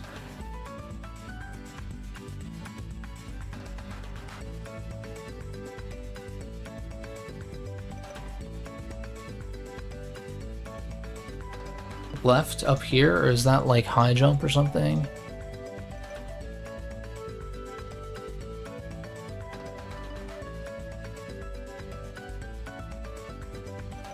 Yeah, because that's like a dungeon something or other. This is like blocked off by high jump, I want to say.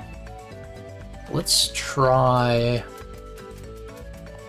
going towards the entrance and then going left, because I don't remember what was even over here. I think I didn't finish my thought though, but you can probably complete my sentence for me. But it's like, if I'm critical or if I don't like a game or whatever, and I say like, I think this aspect is not good or not balanced or like whatever, it's like clearly my perspective of it, and I'm not saying that your perspective is invalid for thinking otherwise. It's like a totally weird defense mechanism that that must stem from insecurity of some kind, probably. Because I'm really at the point where I just don't give a shit. If if I like a game and someone's like, that game sucks, or that game's mid, I'm like, what, is that supposed to like affect me in some way? Like actually, is it supposed to affect me? Because I literally don't give a shit what most people think about games, especially when it's like, I appreciate a conflicting perspective and like having a conversation about it, but most people who are vocal about that kind of thing don't want to have an actual conversation about it. They just want to make fun of you or some shit. Making fun of stuff can be fun. Full blown talking about stuff you don't like can just quickly get exhausting. Yeah, exactly. It is exhausting. And it's not only exhausting to talk about, but it's exhausting to continue playing a game that you're not enjoying also. Now, I play a lot of RPGs, and so there is the infamous thing, especially with FF13, which I've not played yet. And I am going to play it at some point, but it's like, oh, it gets good 40 hours in, or like whatever. And it's rarely that long of a period before a game gets good, but I've definitely played a good number of games that are very slow burns that do genuinely not... It's not that they're bad outright, but it's more so the, like, greatness is not apparent at the beginning because it needs to build to that. And so at first, like, you kind of just have to take it based off of vibes or what little there might be to go off of early on. And that's why I try to give games a fair shake before dropping them, even on a replay. Like, if I look at my Steam library, which I usually hide games that I don't want to, or that I've dropped or I've played through that aren't like a top favorite kind of thing. But if I go through my hidden games on Steam, a lot of like action-oriented games or open world games that I haven't liked, I stop around the 7-hour mark. It's like, I'm not saying these are bad games, not saying these are bad games at all. Like Jedi Fallen Order, Horizon Zero Dawn, there's some other examples where I stopped like 7 hours in. Like that was like, and I feel like 7 hours, that's a lot of time to put into a game that you are like kind of, like I don't know if I like this or not. So I try to be really fair about that. But then with RPGs, it's like around the 15-hour mark. Persona 2 Innocent Sin. Fucking replaying Final Fantasy VII, which I've played it once before, but replaying it, 15 hours. Played almost up to the end of the first disc, and I just like was not into it as much on a replay. I'm sure there's other examples, but like 15 hours, like that's usually a Tales of Vesperia. That's one recently that I dropped 15 hours in because I was like, I'm not really into this.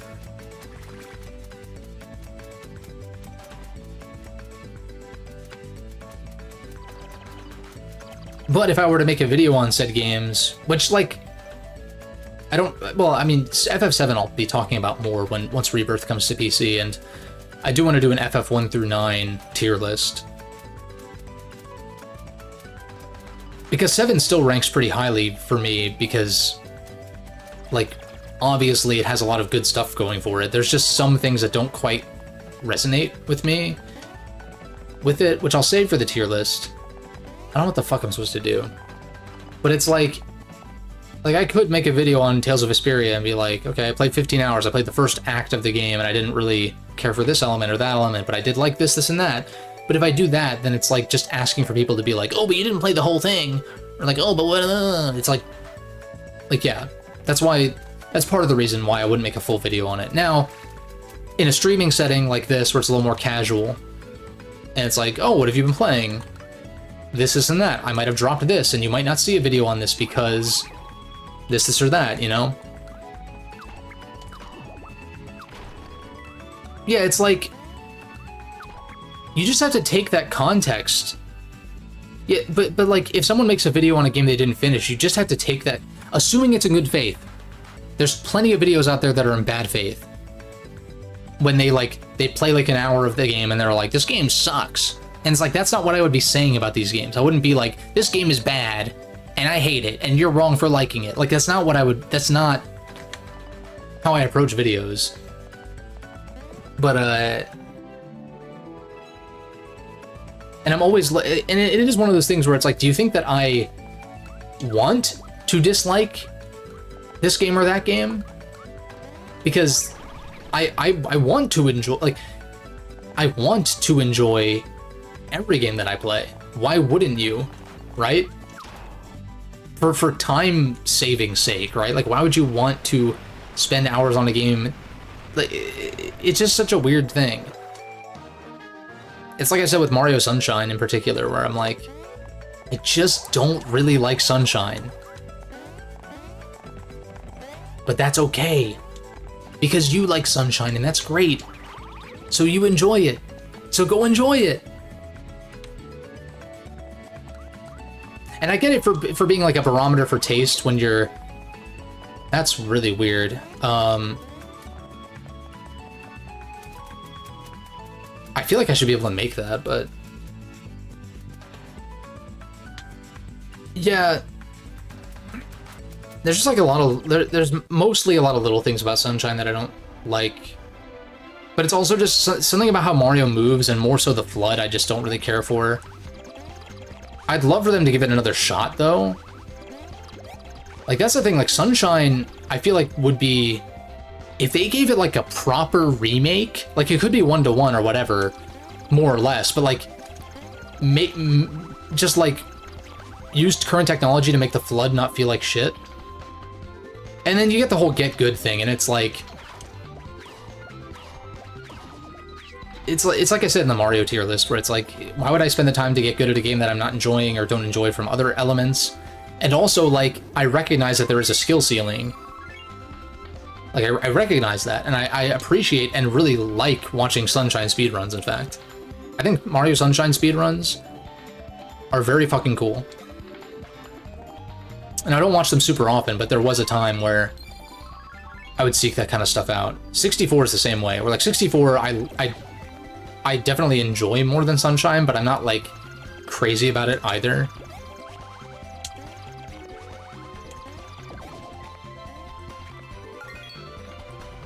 Do you like how you can see the other areas? Yeah, no, it is cool. And there actually is a hack. There's a ROM hack called Mario Sunburn, which allows you to actually, if you head in that direction from that level, then you actually fast travel over there, which is pretty cool. 64DS, if it had analog control. And in fact, there was a, what's the channel? Good Vibes Gaming? Good Vibes Gaming did a video recently on, like, either modding a 3DS or something to give Mario 64 DS analog control instead of just being 4 directions. Because, you know, it was a DS game with a D-pad only, but when you played on the 3DS, you would think that you'd be able to move in 8 directions, but no, because it was built with the D-pad in mind, so they didn't bother to make animations for full analog movement, which is understandable. Makes sense.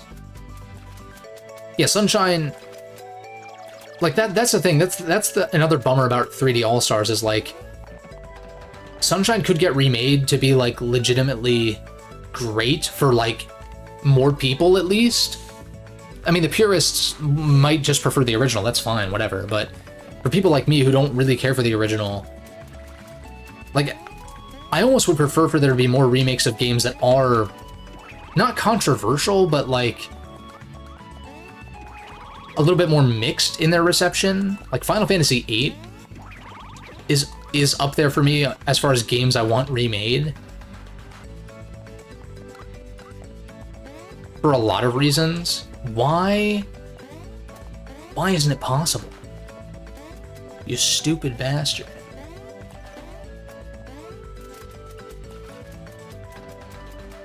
Oh wait, can I just spin jump? I'm being dumb.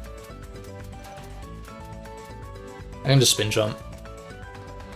Touchscreen had... Oh yeah, that's what it was. Yeah. No, that's what the video was about. It was about translating the touchscreen control. It's basically like mapping the touchscreen inputs to the analog stick. So yeah, you're right. I was incorrect because I have not played Mario 64 DS. I know, I'm a blasphemer. But I'm surprised that I never actually got it though, because I did have a DS from... I got it like... Was it the year after? Yeah, it must have been the year after it came out. It was Christmas of 2005. I got my DS, but I never got Mario 64 DS, which is... I don't know why, but I was a child.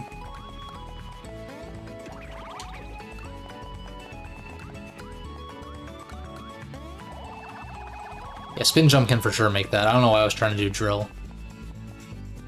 I think some of the new content they added, like Playable Luigi and Wario. Yeah. Yeah, I think the bonus content was pretty cool. Because I did have a friend who had one. And there was some, like, DS download play, kinds of multiplayer stuff there, too. I want to say you could like race down the slide and stuff like that. Alright, so that one's gotten. This is like an exit. And I'm assuming the last one is going to be up here somewhere. What? Almost fucked it up. Which I guess that wouldn't have been the worst thing because I have to drop down anyway, but... Yeah, that was fun. I remember having fun with that. And I did think the multiple playable characters was cool. And that's the thing is like, why not, instead of 3D All-Stars, remake 64, you know, modernize the physics a bit, you know, tweak some things maybe, make some small adjustments, allow you to get stars, multiple stars within the level without booting out. Modders have figured out how to do that, like the PC port allows you to do that, toggle that. But then also add the extra playable characters in HD, widescreen, like all that, like, it's just so obvious to me. Yeah, they couldn't even be asked to fix the aspect ratio straight up. And like Sunshine's the same deal. It's like it doesn't need to be this like Final Fantasy VII remake thing of like vague spoilers for 7 remake, but it's like it's like if Blood in Sunshine was like, Mario, we have to change our fate, Mario. We've got to alter the timeline, Mario. In this timeline, Bowser Jr. is actually Peach's son. Something's fucked up, Mario. We gotta change it. And like, I'm not saying they need to do that shit.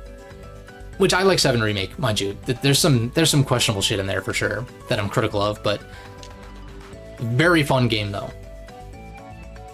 But like, a Sunshine remake, if it was more 1-to-1, you just tweak the physics, like just really small shit. HD models, like you remake it from the ground up, but it's more like a Crash Bandicoot or Spyro scenario, not like a 7 remake or even necessarily a Resident Evil remake. Because I know there's some debate as far as faithfulness there for a lot of people. But...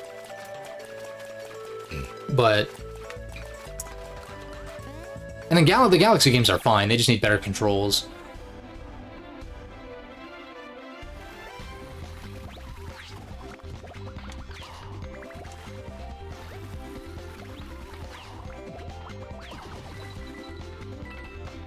And then Wind Waker was actually another one that I had thought of. Oh shit.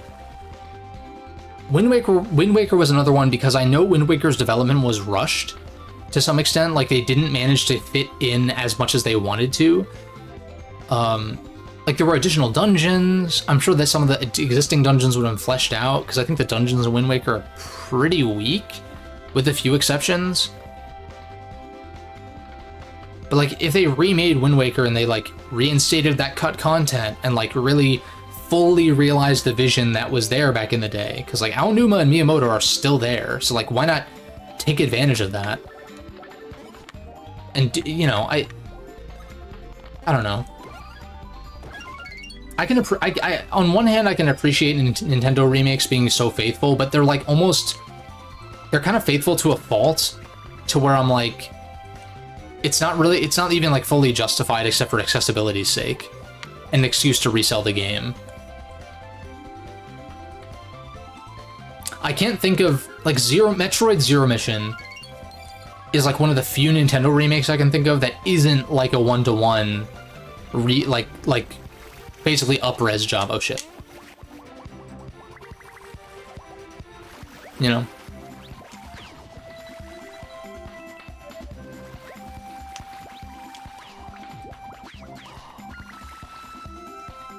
Even with really good games, some of the cut content. Yeah, exactly. It's like I was saying with the 64 remake, it's like you instate some of the content from the DS version, you know?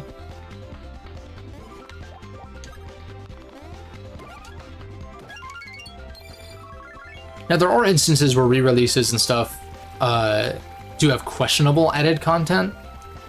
Like, some people were upset about the Final Fantasy Pixel remasters not having the dungeons that were added in the GBA versions.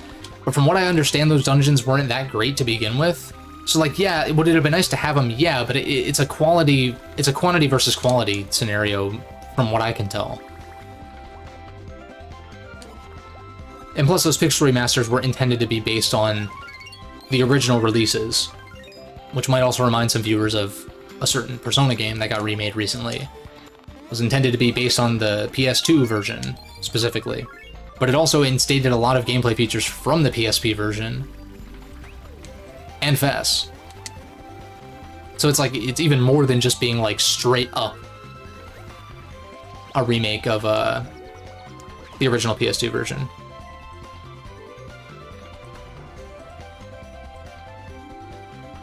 They just have the dungeons as they were in the original games they're from. Just, yeah, no, like literally, like not even up-res or anything, yeah. Yeah, that's the thing with like remakes in particular. It's like they have to, like, yeah, the template is still there, but they still have to like make it again. It's like that doesn't just happen with a snap of your finger.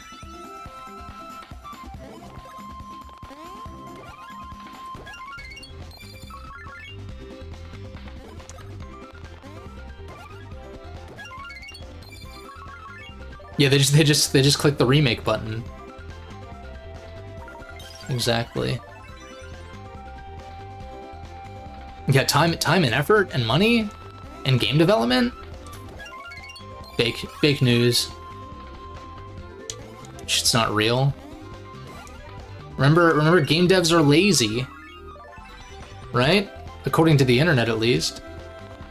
I feel like more people are becoming more aware that oftentimes it is the publisher who makes a lot of the shitty decisions as far as like cut content and like all that kind of shit. Usually. So that's good at least.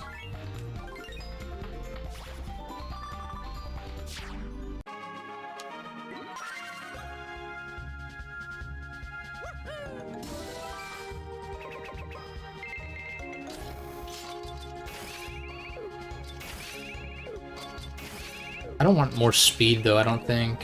Not right now. 62 seems pretty good. Maybe some HP? Oh, I thought I was gonna get a 5. Oh well. Hee hee. Yeah.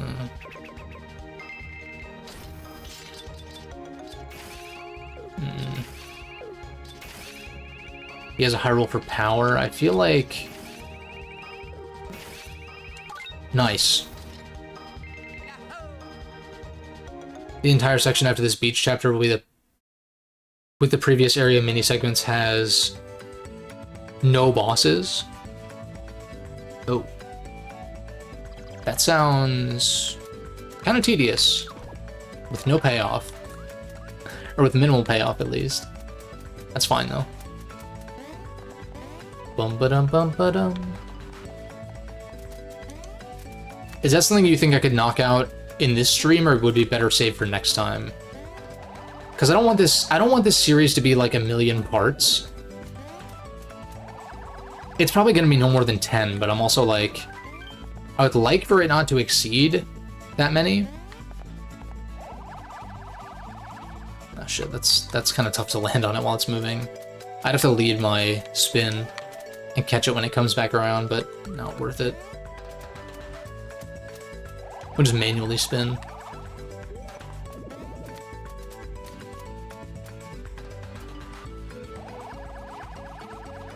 Look up a long play, okay, bet.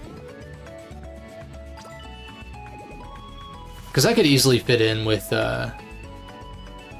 this stream, assuming it's not like a 3-hour long jaunt or something.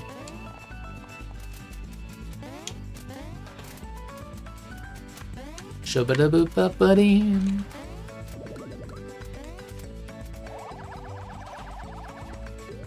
Oh, it literally takes us over here too. I know I can cancel it, but it's more fun to wiggle. Wiggle, wiggle, wiggle.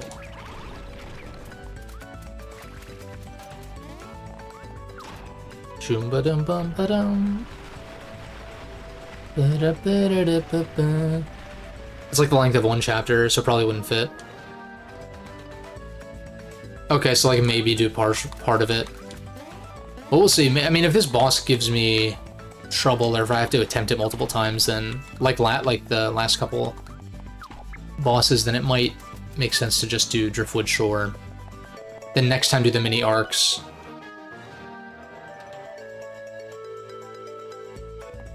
One of them is a short thing. Okay, so I'll at least do the first one then. This is like part 6? So like part 7 can be, I guess, acquiring the rest of the whatever they're gonna ask me to get. 8 will be like the woods, and then like 9 if there's another arc, and then 10 the finale, or 9 the finale maybe? Something like that. That doesn't sound too bad. It also helps that I kind of front-loaded the length of the streams.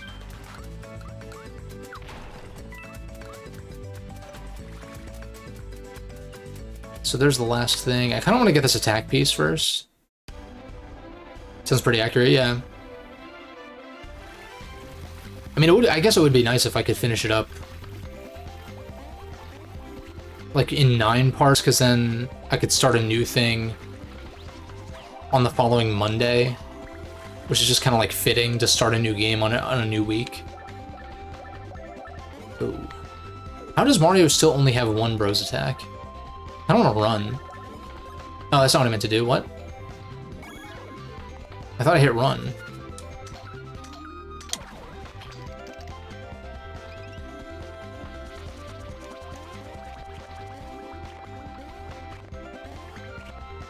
Dude, there's something so satisfying about both of their jump sounds happening at the same time.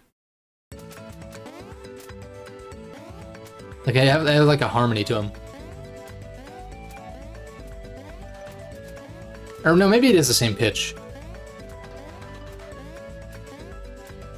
And Luigi's... hard to tell. Because of the scoop. The musical boots. The boots! The squeaky boots!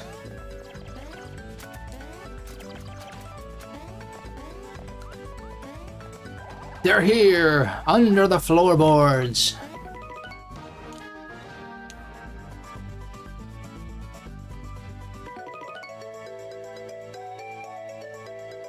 See, this to me seems like I should be able to have this already. Maybe once I finish this arc, I'll go back to Wakeport and see if I can figure this out. Because I just don't understand why I'm missing 3 of them. Mr. Krabs, why did you eat my boots? Yeah, that's a classic. Good Edgar Allan Poe reference, too.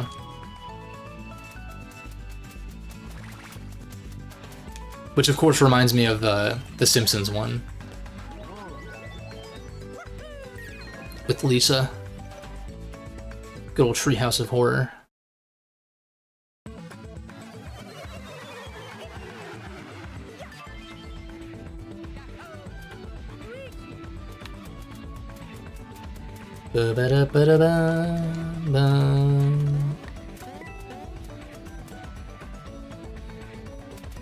Oh, you don't know the Simpsons version of that? It's I think it's like a science fair project or something, and then Lisa either sabotages or replaces her closest competition's diorama or whatever. But it's literally a diorama of that Edgar Allan Poe poem.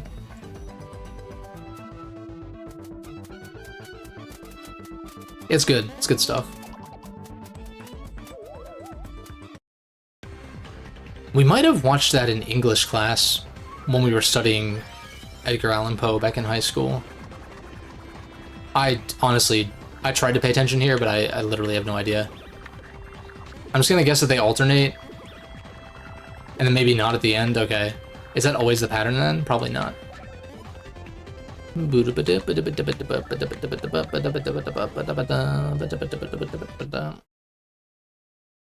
Yeah, Poeception.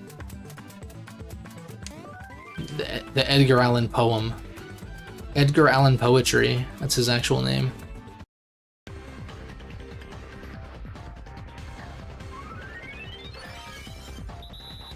Shooba-da-beep-a-doo-doo. Buddy-ba-doo. Shabba-da-beep-a-dee-doo. Biddy-ba-da-ba-da-ba. Wow, that did nothing.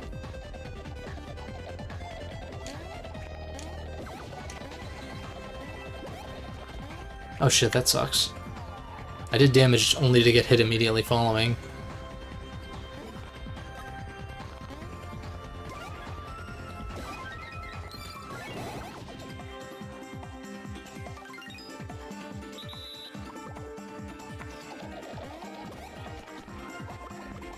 I don't know about that one. I don't know about that one.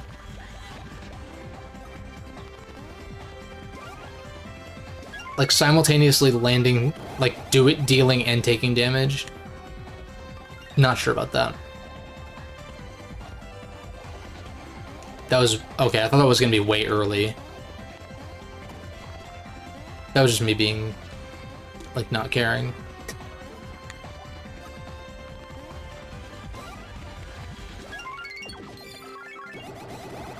Oh, if you kill the leaders, they won't attack you? Oh, shit. They'll retreat?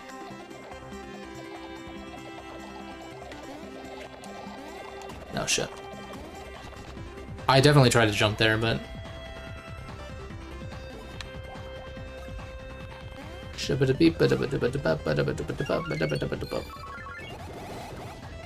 How is he not dead yet? What?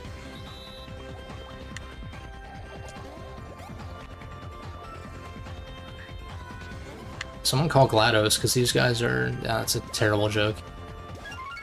These guys are still alive, get it? Luigi, can you, like, stomp on the guy that I want you to stomp on, though?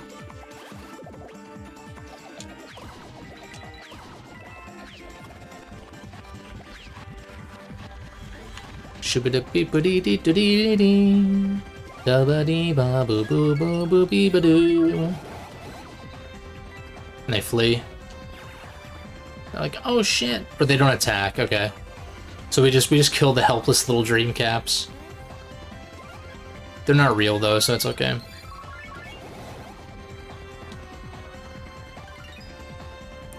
Shoo-ba-da-beep-a-doo-boop-a-doo-doo. There's no mercy button. No mercy button. Because the Mario Bros know no mercy.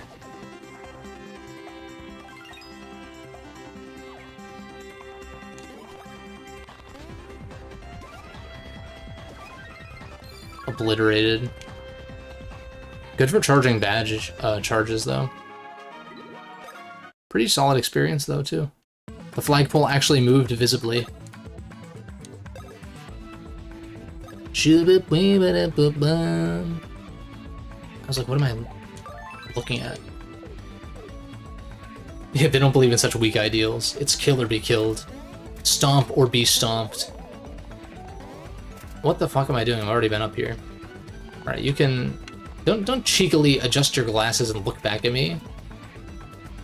Kinky bastard.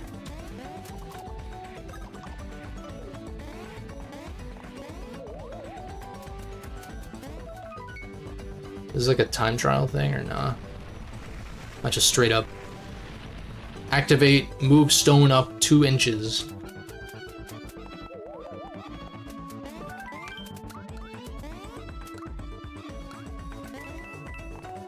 Interesting. Shumba-doomba-da-bing. Oh, the nerdy one, because he's a nerd, get it? It's egad, but in seahorse form. Almost said squid.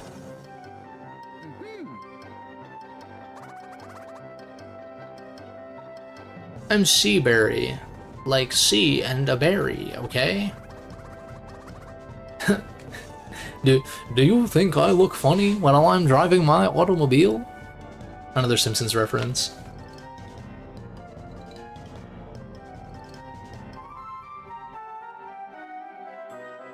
Yeah, no, we encountered the superhero guy earlier, Sammy. It was pretty entertaining. I'm not gonna lie. Looks eerily like those Shroob doctors. It kind of has like a similar eye look. Yeah. Say hey. And speaking of berries, you guys look... I can't do the voice, but that clip is funny as hell, though. When he picks up the guy by his head or something, and he's like... Do you think my glasses look funny while I'm driving my automobile? Or like whatever the line is.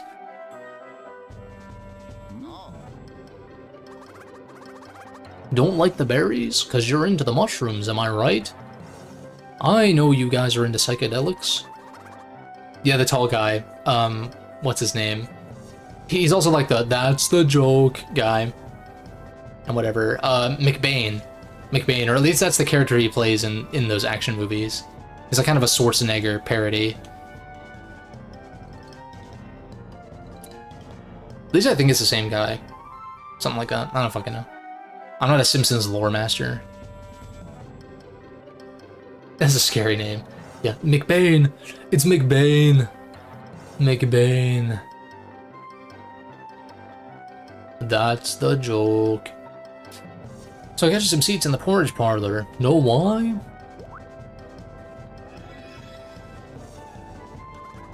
Cause it's a mushroom.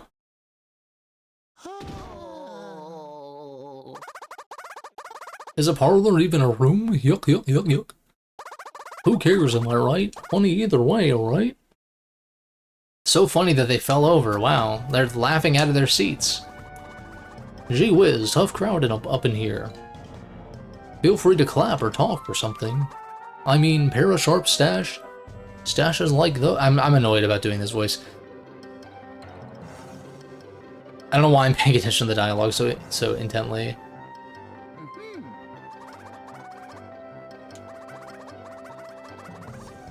Mamma mia. Luigi liked that one. Oh yeah. Oh yeah. He didn't laugh in real life though, so opportunity missed, at least from what I saw.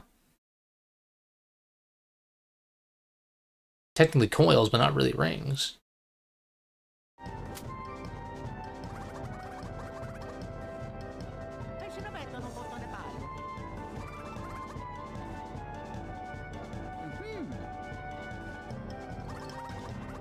Ice cold, man. They probably actually would sound more like the surfer dude thing. The surfer dude voice, but with a slightly different take on it or something. It's like very, very California.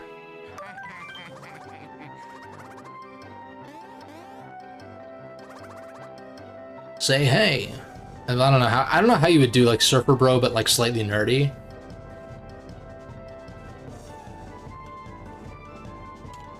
Or maybe it's just like a pitch thing. Maybe the accent's the same, but the pitch is different. I don't know.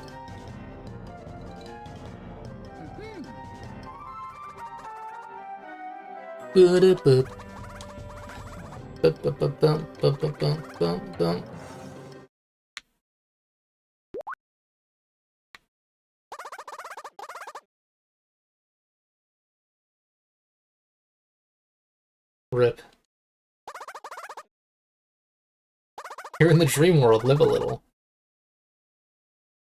It is interesting that they even have to solve puzzles in the dream world, considering Luigi has some kind of autonomy over it.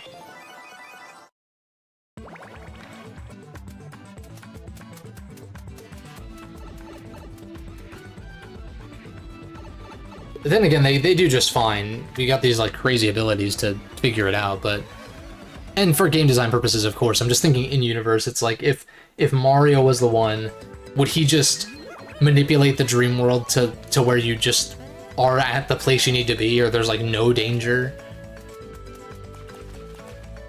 Or something to that effect. Bum ba dum bum bum bum bum. Bum ba dum bum ba dum. They have to pretend this story is a threat to them. Yeah, right. Exactly. Maybe it is like Inception, where it's like you kind of have to play along. You know, like when, what's his name, Cobb? When Leo DiCaprio's character's at like the bar, or whatever, or the lounge, or whatever it is, and he's talking to the guy he's trying to incept, and he's like, you have to play along, otherwise the dream people like look at you, and they know that you don't belong. So you have to play the part. Inception's so cool, dude. I think the movie's a little too long, because the last time I watched it, it was like, maybe we got halfway through it or something, and then...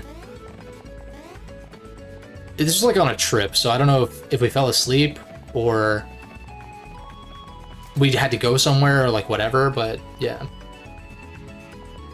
Inception's cool. It's a cool movie.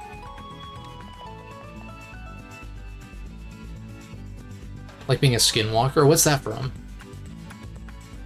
You have to blend in. Yeah, it's neat. It's kind of got like if you haven't seen Inception, like I'm not gonna blow smoke up its ass and be like it's the greatest movie ever, but like it's got some really cool shit. There's some really cool shit in there.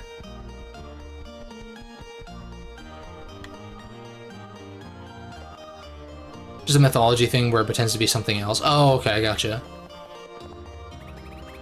Yeah, like, the more I think about it, Inception, it's kind of like a heist movie in a sense, which I never really considered putting that label on it, but it's got a lot of heist kind of elements to it, but it's very unique in that way, in the way that it employs those heist elements.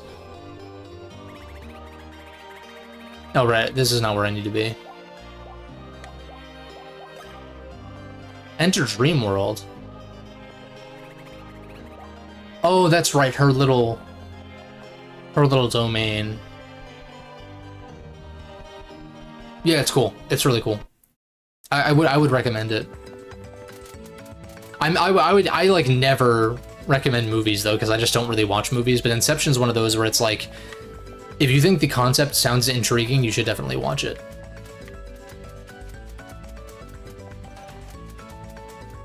It's kind of long though, from what I recall though.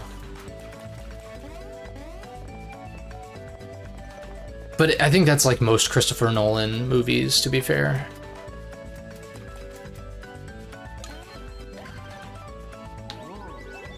Bum ba dum bum ba dum. Bum ba dum bum bum bum ba dum bum. You take a long movie as long as it isn't digging its heel or dragging its heel. Yeah, it's fair. Yeah.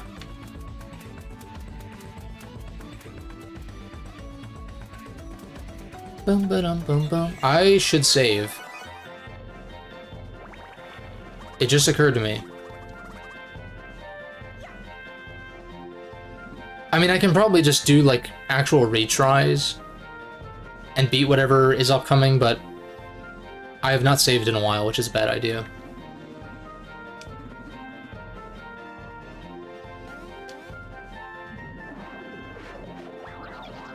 Suck eggs.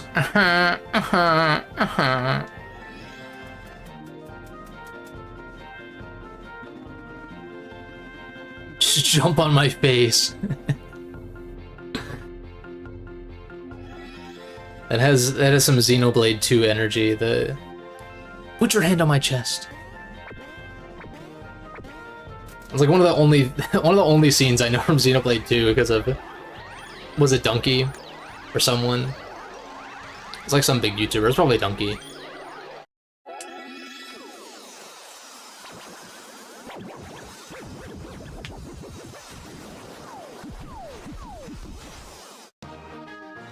Dude, we got access to the background, dude. Dude, Luigi likes that one. A world within an egg. Coins and prezzies? You mean like those PowerPoint things that are very dynamic? Dreamworld DLC, yeah, right. Gotta collect... That's another Pro ZD thing where it's like, gotta collect the eggs! It's egg hunting time, whatever it is. Classic. It's time for egg delivery! Yeah, dude, Prezi? I remember being forced to make a Prezi presentation in school at one point. They're pretty cool. You can do a lot with them. But, I wouldn't say they're necessarily my cup of tea. Well, I guess, especially more so with how reserved I was in high school, I guess. I'm not exactly outgoing currently, but I could probably throw together a pretty sick presentation if I actually cared to do that, like a Prezi or whatever. Just dropped it a few years later and like it didn't exist, yeah.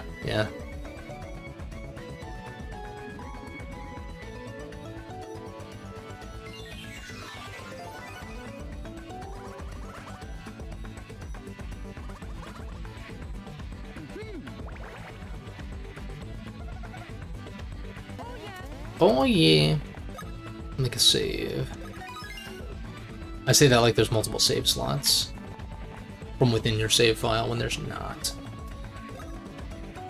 Oh, and there's a save block to remind me to save. Shoo-ba-da-ba-ba-ba-dee. Hey, what's up, Kirby Coder? Finally made it. Kept you waiting, huh? Well, I guess you'd be saying that to me, but... I don't know if you played Metal Gear, so... that reference might be lost.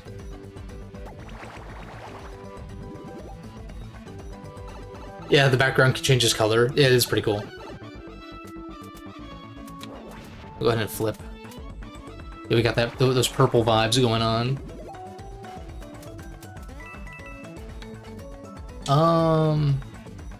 Oh, there's an attack piece in here? Ooh. Yeah, no worries.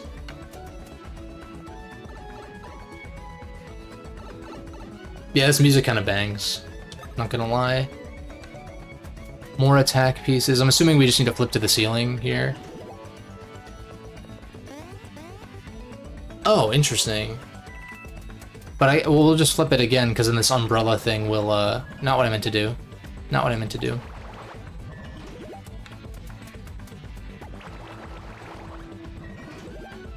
Yeah, there we go. Shup-a-dee-ba-doo-bee.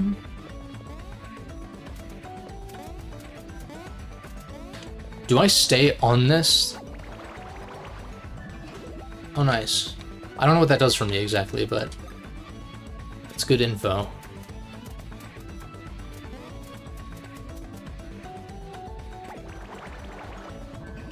You could so easily map a lot of these things to the right stick.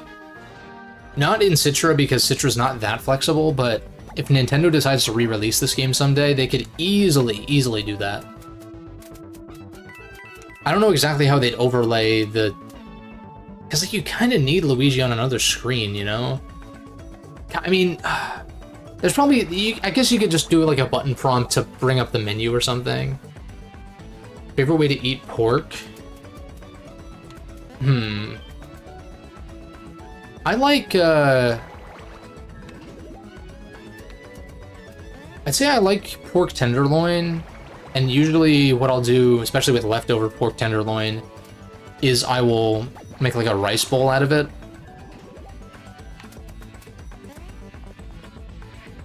Pork chops are good too, though, and I think like you put some breading on pork chops. That shit slaps.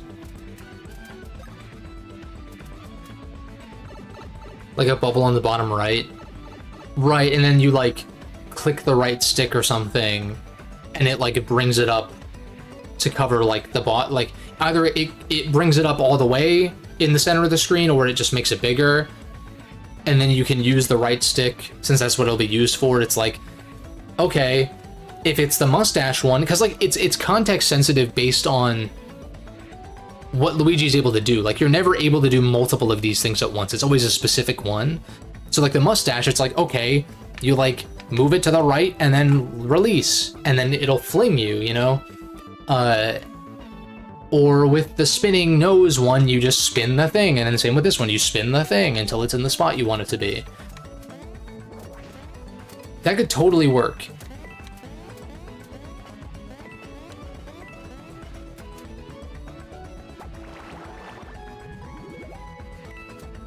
Only way you eat it, prosciutto. Oh, I see what you're saying. Yeah.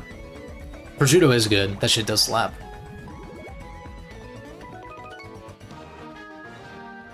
Yeah, those Italian cured meats are always bomb.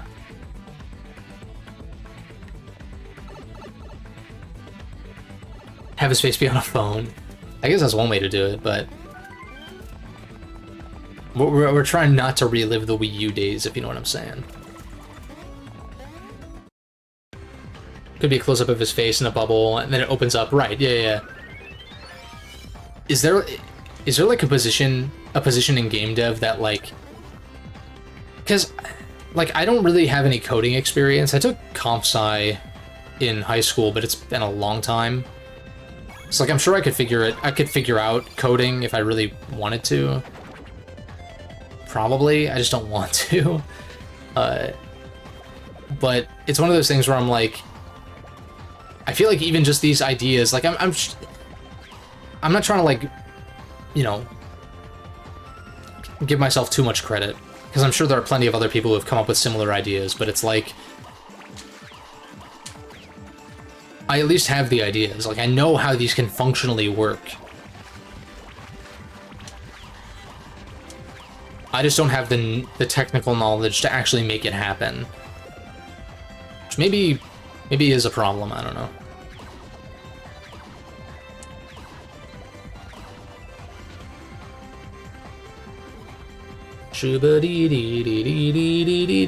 Turn the switch vertical. Yeah, but then that alienates players who are playing on in docked mode. Like, that's the issue, is like you could do a lot of crazy cool shit with the handheld mode and whatnot, but at the same time it's like they are somewhat limited in that I fucked that up really badly. They are somewhat limited in that docked mode is an option. Can y'all stop attacking like 30 times in a row? Like, what is going on?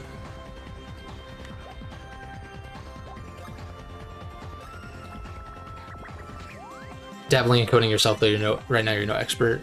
That's fair. Baby steps, for sure.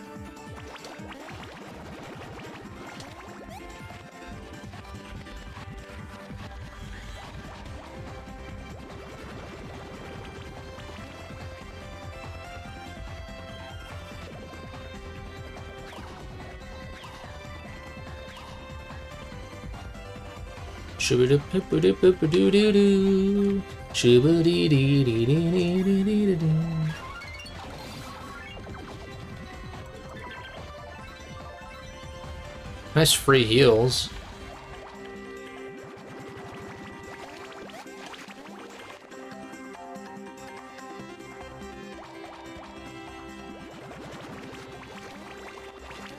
I like how that one, that's just a pure reaction one, but it gives you enough time to tell if it's one that you have to react to or if you just need to sit still.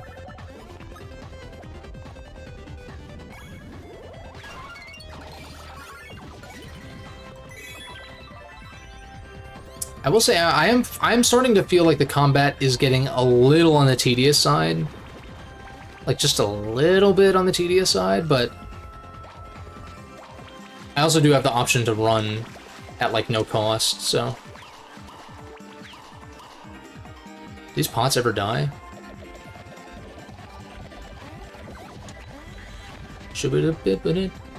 Buff effects on the bottom screen could be like a menu. Right, yeah, that'd be super easy, because you already have your health and BP up there, and all you need to do is put, like, a little badge icon to the right of that or something. Or, like, have the little charges be, like, just right next to that. Or, like, integrate it into that red circle, or you expand it to contain more information. I don't know. Lots of different ways you can handle it. That would still work. Because, yeah, this game would work way better on a single screen than BIS would. Partners could still work, because if they remade Partners and kind of, like, made a lot of the, like, top screen, bottom screen stuff into foreground, background instead, or, like, I'm sure there's a way you could zoom it out, and with a wider aspect ratio, I'm sure it'd be possible to fit everything on screen. Like the Piranha Plant boss fight and stuff like that, where he jumps from the top and whatnot. I only say that because Partners in Time just doesn't really have a lot of touchscreen stuff specifically. Like, you don't need a touchscreen. It's like, it did second screen stuff, but that's something that with a larger aspect ratio, you could fit all that information and those attacks onto a single screen, no problem.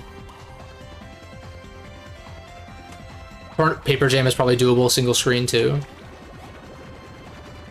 That makes sense, because like the further you get into a system's life, with Nintendo at least, the less gimmicky certain mechanics get. Like, a lot of early titles on the DS had like forced touchscreen stuff, because Because I'm sure there was some kind of mandate of like, hey, if you're going to make a game for this system, you need to justify the touchscreen being there somehow. So like that's how you get Dawn of Sorrow with the ice blocks that appear in the first level, or like the first real level, and like nothing else for the rest of the game basically.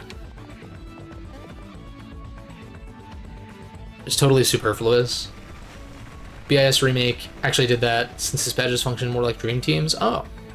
They were just half off screen on the right. Okay. Yeah, and I'm sure like people who are actually have experience in game dev could come up with more, with like better ideas than I could in most cases. I do feel like I somewhat have a knack for like good control schemes though, or at least alternative control schemes that I've yet to see really be utilized by big companies. Like I wasn't paying attention, but like for instance, like in 3D platformers, like this is something that I kind of took from Sonic Adventure 2 speedrunners, because I'm pretty sure they do this, is they have the A button on right trigger and the B button on left trigger, and that feels so much better. And like I love doing that in 3D platformers just generally now. That's why that's partially why the Galaxy control scheme has A mapped to right trigger. But it's also because the ball levels you need to be using right stick, and you can't use the right stick and press A without like clawing, you know? Like you have your fingers either on the right stick or the face buttons, you can't really do both super easily. But even just in regular gameplay, there is something about doing a long jump where you do like left-right, right? As you're moving, left-right, because it's like the crouch jump. That feels like super good. I don't know what I'm doing. Hey, yo?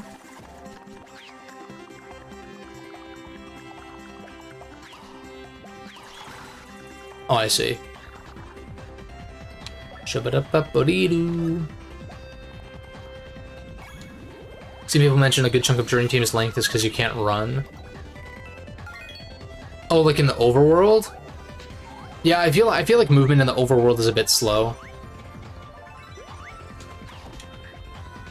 I would agree with that. That's why I keep saying, like, bring back the ball form from Partners in Time, because that shit was cracked.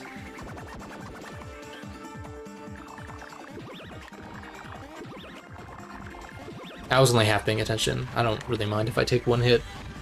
Was this game or Paper Jam that had super bosses hiding in the background? I couldn't say. I would imagine... Oh, it's this game? With super bosses in the background? That's kind of sick, though. So that's what you use the taunt balls for? That makes sense. I fucked it up.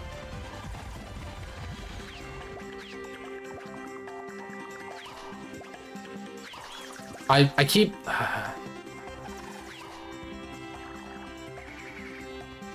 like, how did they just slide in from off screen upside down still?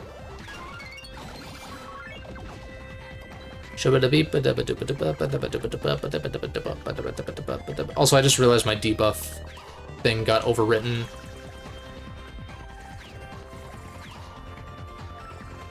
Also, what I was trying to do there was wait for the next cycle, but I keep being impatient.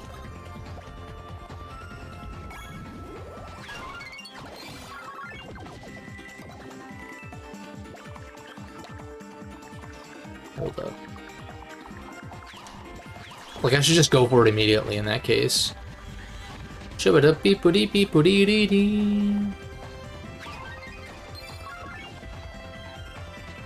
can fight a fucking pterodactyl in Unmount Pajama Jamma, or Pajamaja.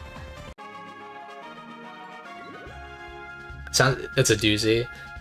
There's a recolor in the woods so you can still experience. Okay, cool. I mean, this game is definitely not lacking in content for sure. In fact, like, I feel like the sentiment tends to be that it could be trimmed down. And I do think that having some kind of run function... in the overworld would be kind of a big thing, if I could just move faster. A maze? Oh, I see. Ah, it matches the other one, I see. Uh-huh, I understand. Okay, so...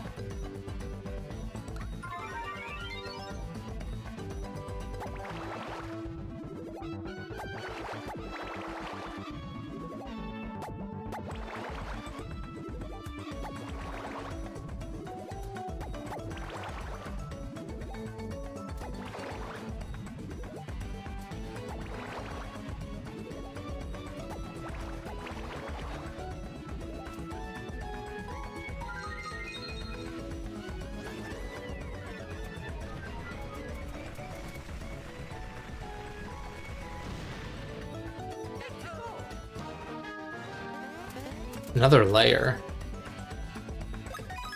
Well, it's a good thing that this section exists, because we can finish this up and then call it. Or, well, it depends on how much longer there is, because we could maybe do that first fetch quest thing or whatever. I guess I could just do this to heal up. Oh no, I see. It's like a fast travel thing. Wait a second. Don't tell... Dude, how long is this dungeon? Are they gonna have one segment for each dream egg? It just occurred to me. I was like... Wait a second. So there's... Oh my lord.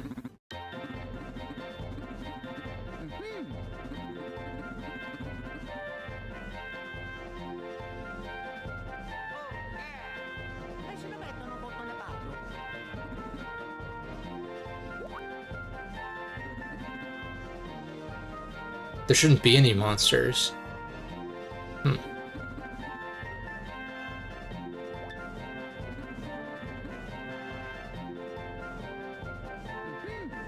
We have to go deeper. Yeah, this is, I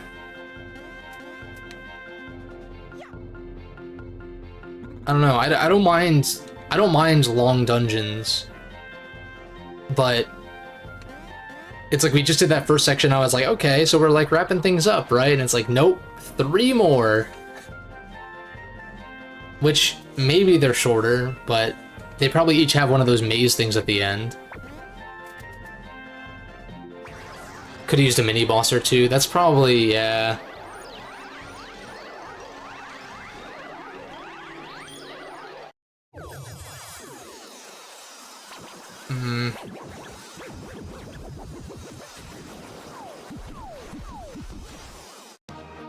If they could, like, Skyward Sword HD this shit, not just with the controls, which is actually a good point, like adapting touch controls to regular controls like they did with motion controls, whatever. If they could also just, like, speed things up, right? Like, take out a lot of the optional tutorials, and just, like, some of the, just, like, clunkiness in structure. Like Superstar Saga all over again. Yeah, not quite yet. Not quite yet. Although I guess it was kind of like a mini Beanstar thing when we were getting the Dream Eggs, but there is like another segment later on, I think. From what y'all are saying, I'm a little nervous, a little scared.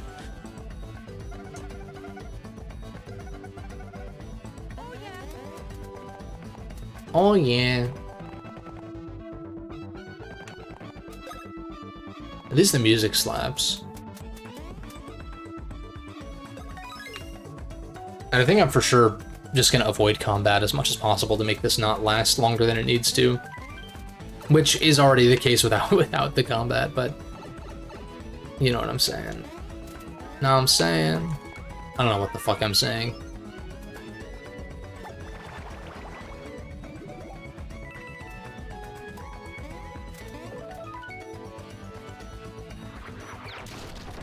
Dream Eggs probably lasted as long as the most of the Beanstar collection. Yeah, maybe with the exception of, like, What was the longest Beanstar one? Was it the Yoshi one? But yeah, most of it. That's fair. Yeah, there was... I just recall there being just one, maybe one Beanstar piece that was a little on the longer side, but most of them weren't that bad. The Lagoon... Yeah, that's the one. Yeah.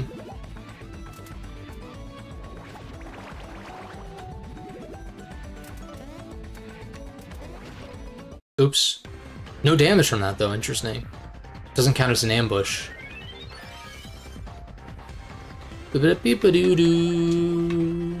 I'm fucking running because I don't want this to go on longer than it needs to.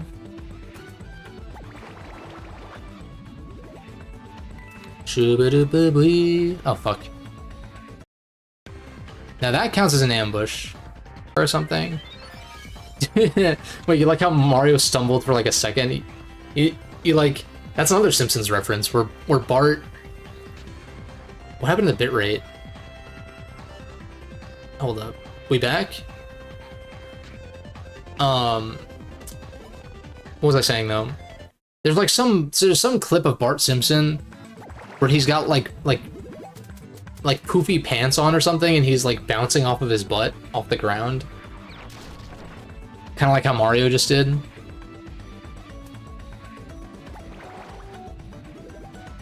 I need to like, I don't know. See, I love watching clips of The Simpsons, like older clips, of course, for the most part. There's like some stuff that's like somewhat later seasons, but like what does later seasons mean with the show that's been going for like 30 years or whatever? At least. Maybe longer than that, but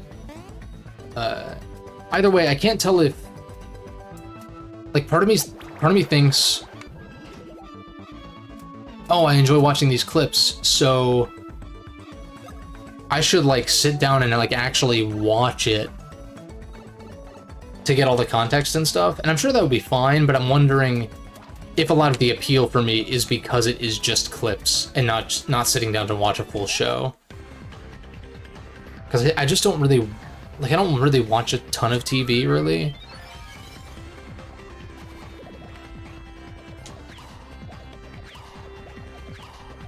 That's how I'm able to play so many games. It's because, like, that's pretty much exclusively what I spend my free time on. Only get hooked once you're spoiled and no longer blind. I guess that's fair. I mean, like, The Simpsons is like a cartoon sitcom, though, so I don't know that... I feel like this, as far as spoilers are concerned, it's not really necessarily a concern. Why did I not run? This is gonna take forever.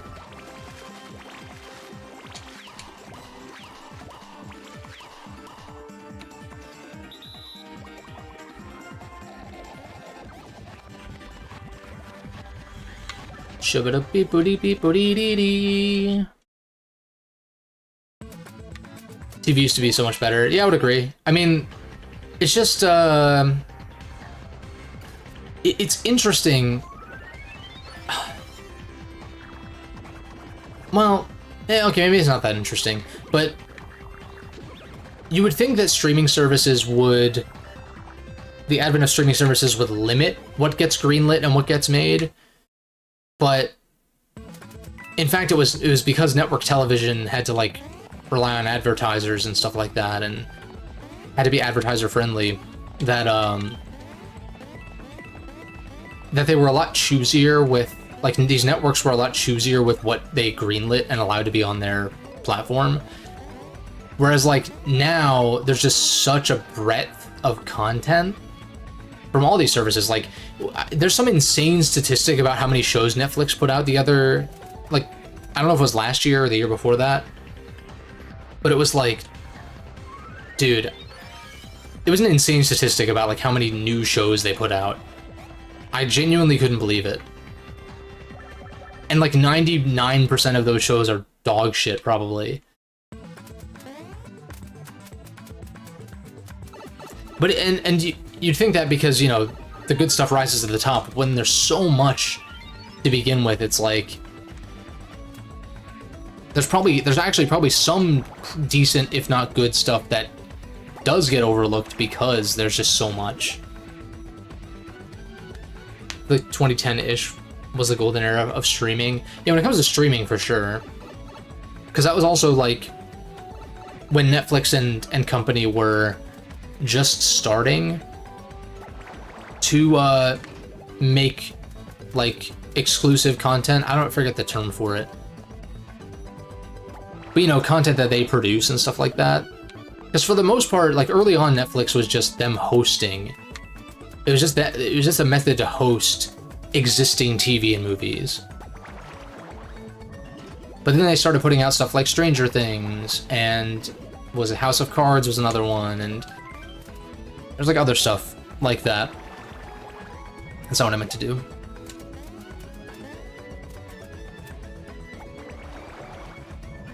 And there's better stuff than...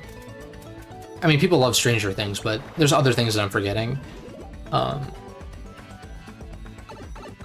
yeah, I feel like because they were producing fewer shows, the bar for quality was a lot higher because they couldn't afford to... Like, if you can only afford to greenlight a single show or, like, 5 shows, you're going to want them to be of a higher quality because you can't afford to let them fail. The problem is Netflix is so successful now that they can afford to let dozens and dozens of shows fail without really having to worry about going under, so... that I feel like that inherently fucks with the quality control. I need to maintain my height better. I got all the 50s and 100s though, so we can reset.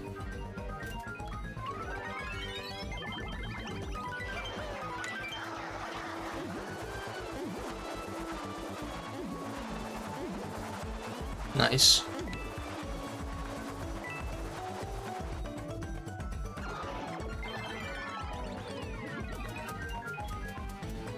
Even a web series from YouTube can be a part of a streaming service.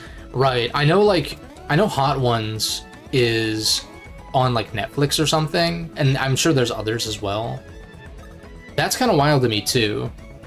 I think it's cool, though. Good for those guys for making it so far. Is there a benefit to me being up there? I think that's just a backtrack.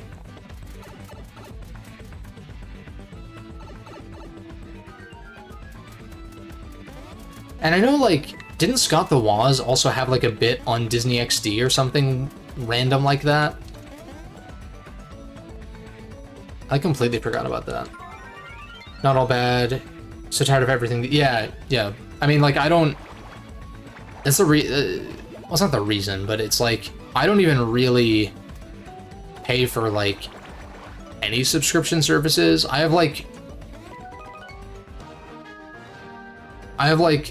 a Patreon thing that's kind of cheap, and Amazon keeps giving me free Amazon Prime, so I just, like, I've not paid for that in a while, because I don't really order much from there, but when I do need to order something, sometimes they'll offer me a free month, and then I'm like, okay, and then literally recently they offered me a free month, and then I went to cancel it for when my subscription ends, and they were like, hey, you want another free month? And I was like, okay, dude, I'll take 2 free months, sure. But I looked into it on Reddit because I was curious if anyone had any insight into why this is. It's because if you have Prime, you're more likely to order stuff.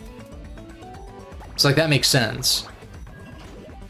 And I'm sure Amazon is so profitable these days that it's like they can afford to just hand out Prime like nothing. And plus, I'm sure there's a lot of people who do the free subscription and then forget to cancel it.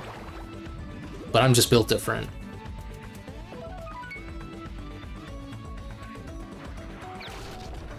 Bunch of mosquitoes trying to suck your money out. Scott the Woz was on G4, that's right. See, I was, like, not familiar with what G4 was like at all.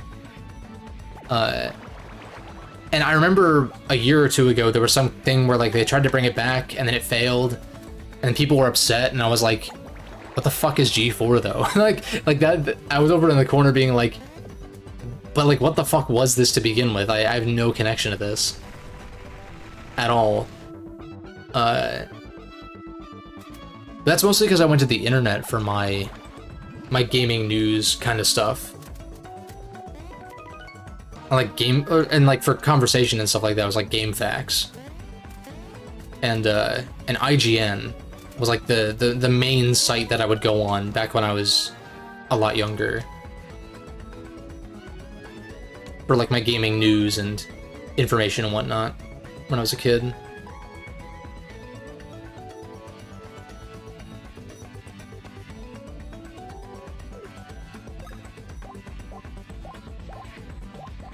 Luiginary Flame. Yoga Fire. Yoga Flame.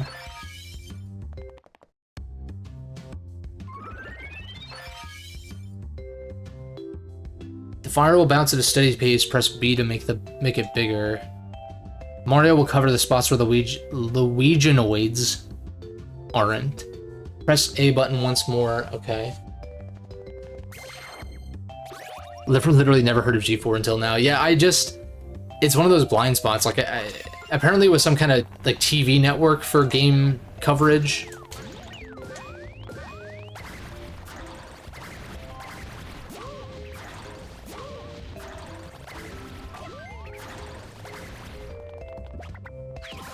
Okay. That one's pretty cool. I don't know. I didn't handle it that well. Let's try it one more time.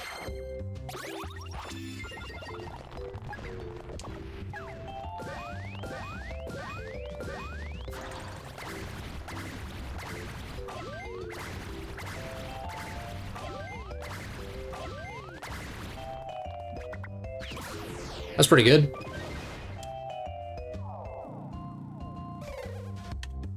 It's kind of a rhythm thing. It was the gaming media place before the internet today, basically. Even before that, interesting.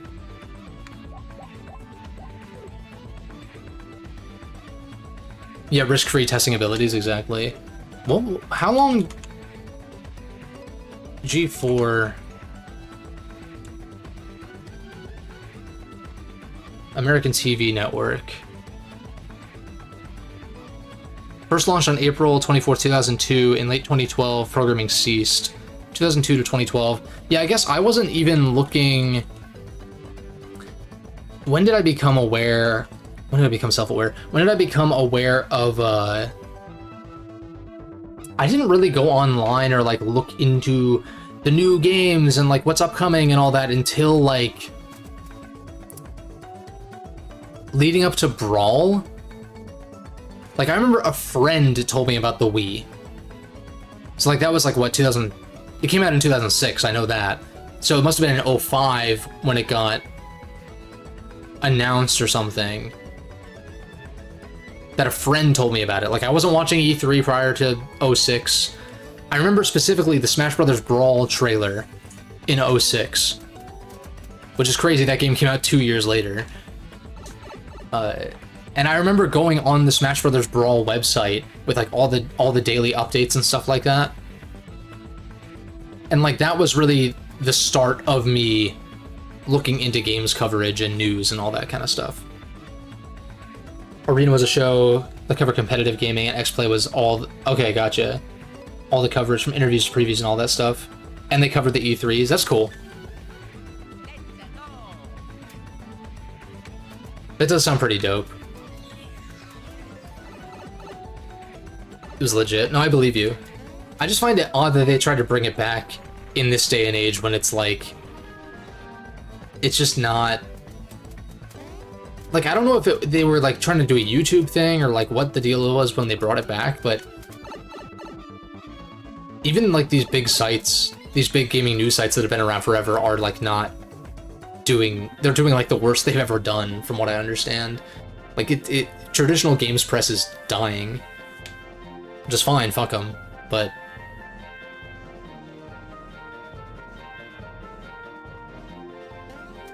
This might be the last one. Is it? Oh, baby. Oh, we are gonna max this place out. Oh, sick. Yeah, hydrate a little bit.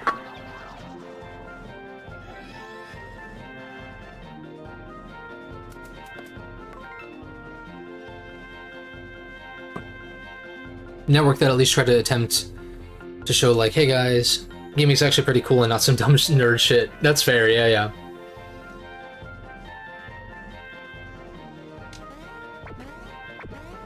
Yeah, I mean, I do remember the days where, like... I mean, I didn't really feel like video games were cool unless you were playing Call of Duty or something, even through, like, high school, to be honest. I mean, like, I guess in high school it was getting pretty open. But, like, the PS4 and Xbox One launched when I was a senior in high school. So... take that for what it's worth. I still feel like the 360 was huge, no doubt, but it was mostly for like Halo and Gears and like Call of Duty and just like these big multiplayer games, as opposed to like games as I was experiencing them being single player, sometimes story focused. I guess not so much because it was mostly Nintendo stuff, but that kind of thing.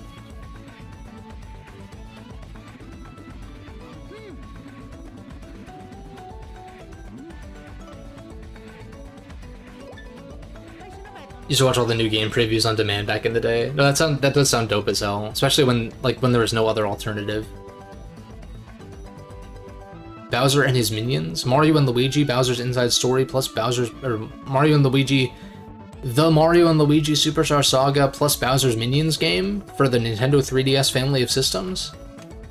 Are looking for the princess.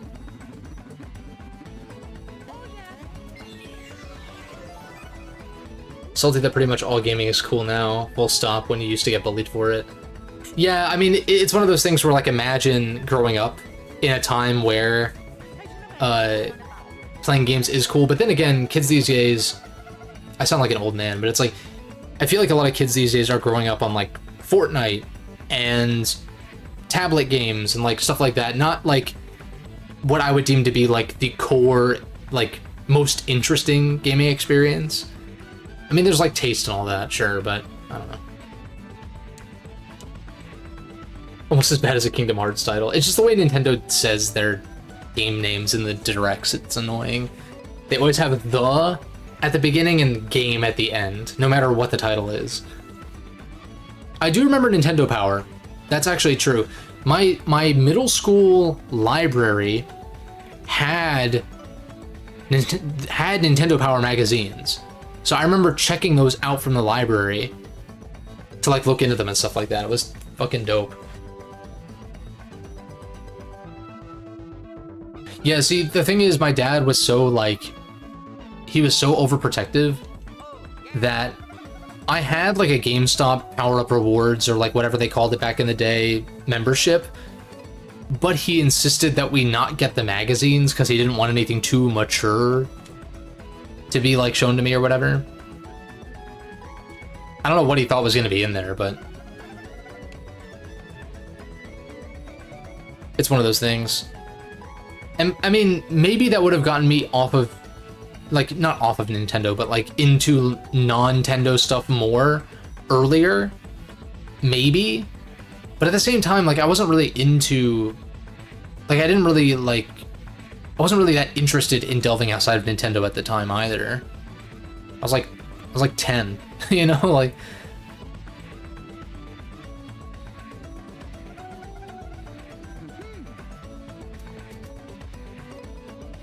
You ever figured out what Bowser wished for? Well, he just wished for a castle, and now he's trying to figure out what to do next. Although maybe he did wish for the enemies to show up here or something.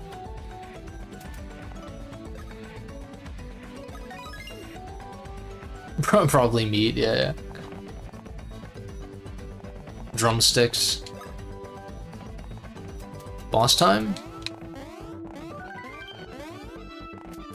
Alright, what's the POW scarf? Is it the same shit as the other?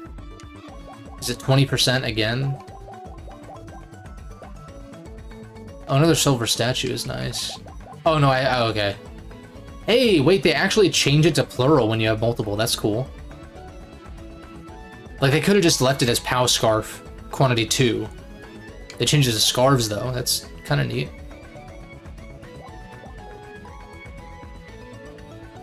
Oh, and Tasma wished for the Bowser, or the Bowser. Well, he did. And Tasma is a Bowser sim. That's my headcanon.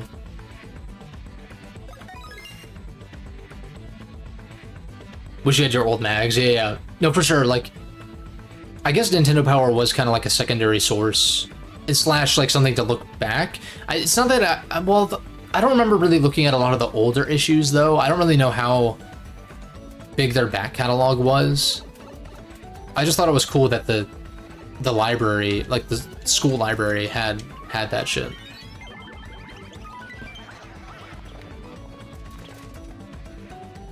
Play Mario Wii? Which Mario Wii? Like Galaxy?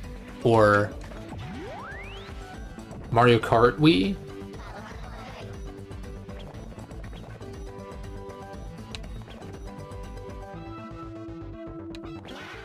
The Bowser's Castle?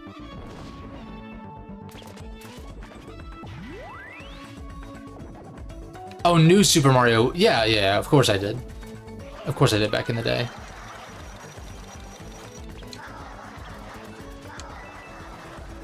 Can't say I'm too fond of those games now, but I did play all of the new Super Mario Brothers games when they were new. For sure. Remember how it ended?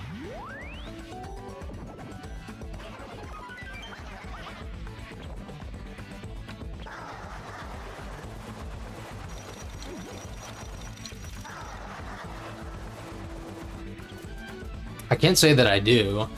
Well, is that the one where he gets giant? I don't even remember.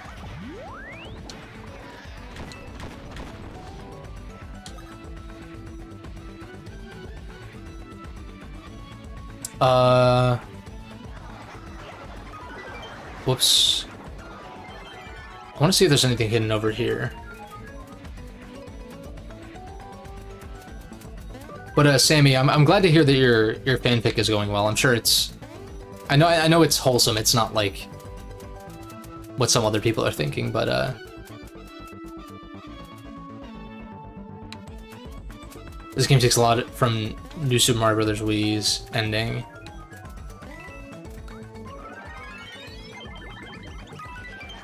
Interesting. I mean, I know Jeffrey and Bob was saying, or Jeffrey was saying that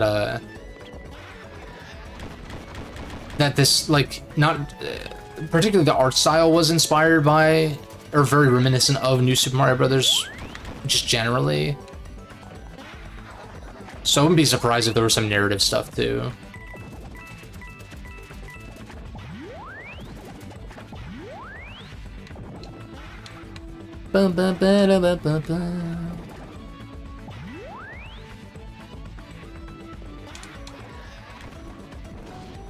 Probably enough hints.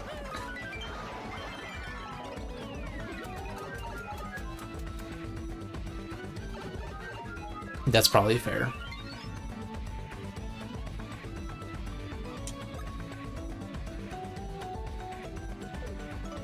I'm gonna do this, and then there's gonna be a block that I need to hit.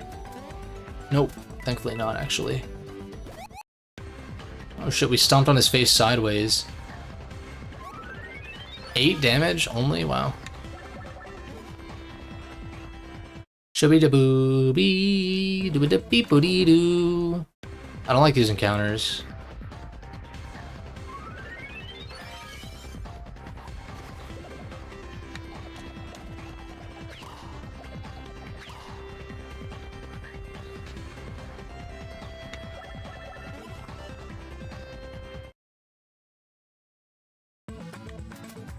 Final big battle could be PTSD.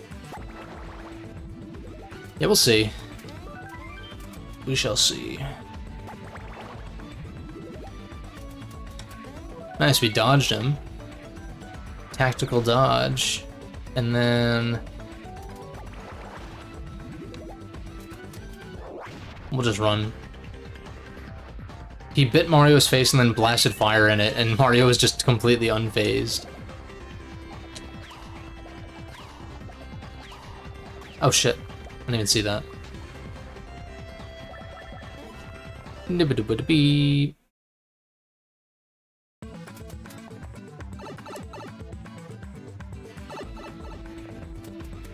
Another maze. Let's see, so if we reverse this...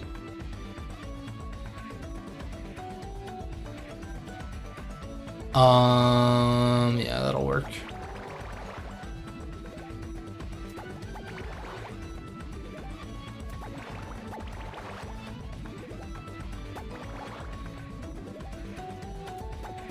I gotta say, these mazes are like so easy that I'm like, why is this even a mechanic? I get that it influences the gravity thing, but it's just not super interesting.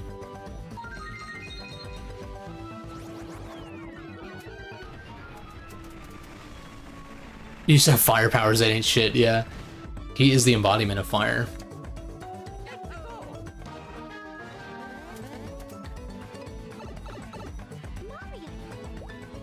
Mario. Luigi.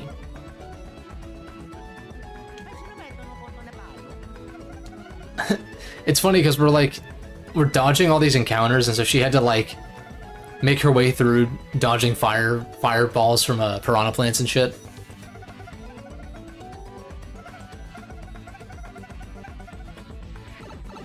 Peach, stop with the tutorial foreshadowing.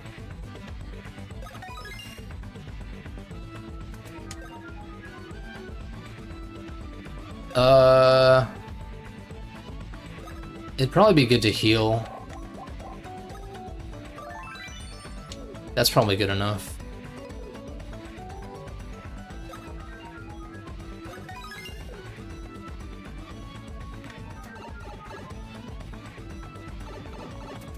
Alright, let's wrap this up.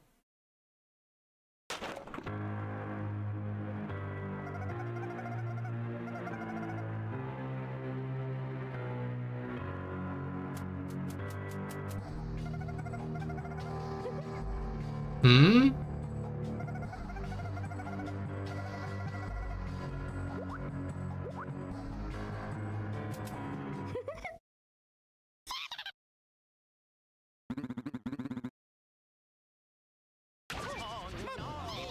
Oh, that's cursed.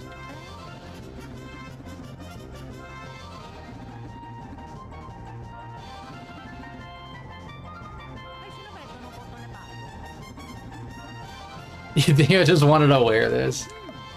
Yeah, that's pretty funny. I hate this.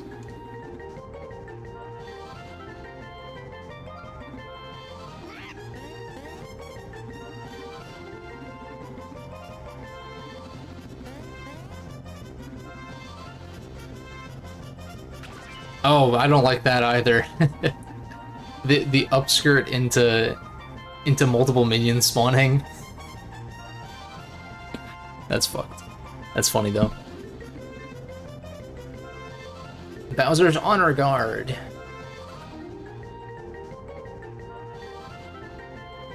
Was there was something like that in New Super Mario Bros. Wii? Man, I don't remember shit.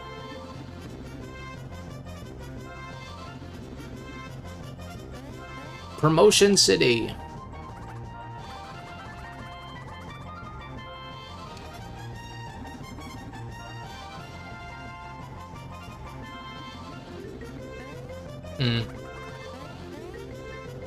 This is like the first arc of the game where I'm kind of like, I feel like a lot of the earlier stuff, well, the desert wasn't great, but it was okay, tolerable. Early enough to where it was tolerable.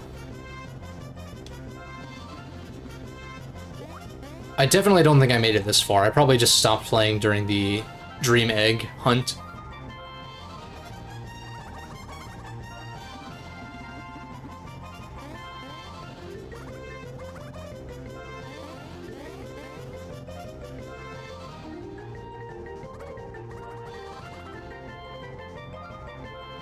Other villains don't show up until the final area except for this. Yeah, that was a little much.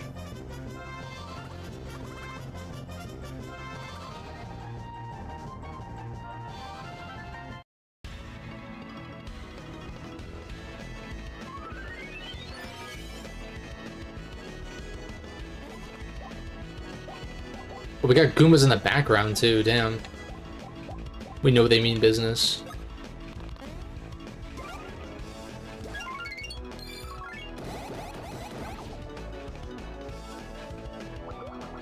Take it a little easy on the spoilers now.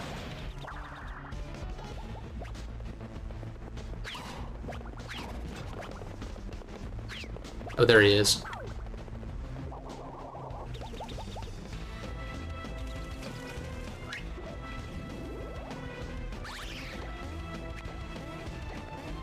I can't tell if I'm allowed to jump on him or not.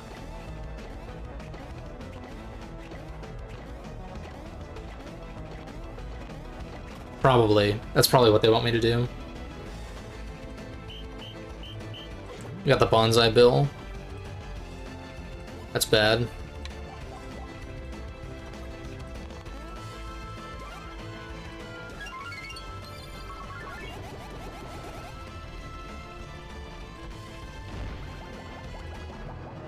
Nice. Oh, that's huge, actually. Holy shit.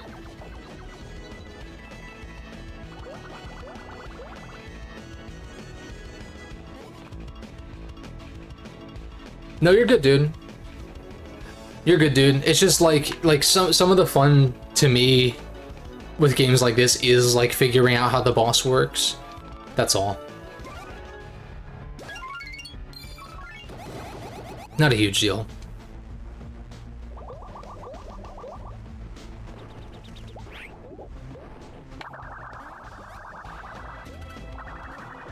Oh, we get a chance to... Okay.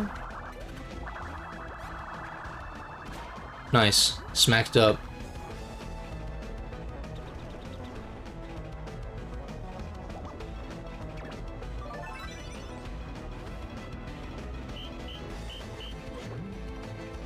Bonsai, hitting the bonsai bill was like the power play last time.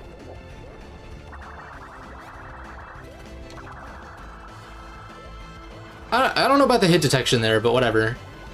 I guess I'll... Well, I guess I'll die. No, not really, but I'll die here if I don't... That worked. Oh, shit. That's huge. I can just use a badge charge. Heal up, and then we gotta hit the cannon.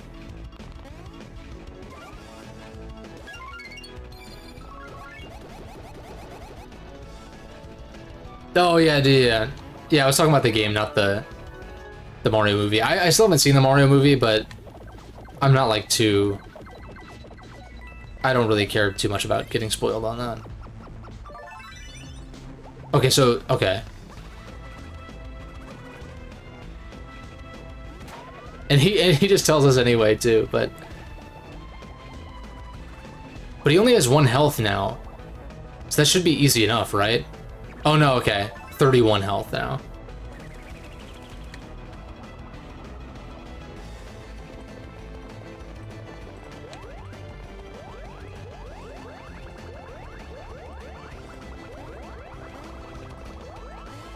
Oh, I missed. Oh, I missed. How did I not stomp on him unless I'm not allowed to do that? Stomping is forbidden.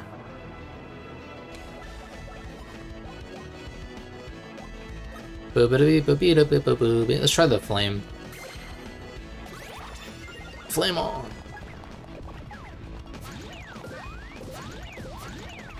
Early. I'm just hitting it early. And that was late.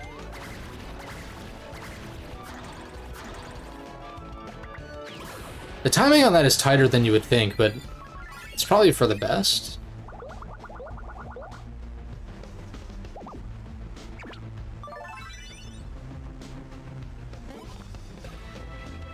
I want to use a charge of this.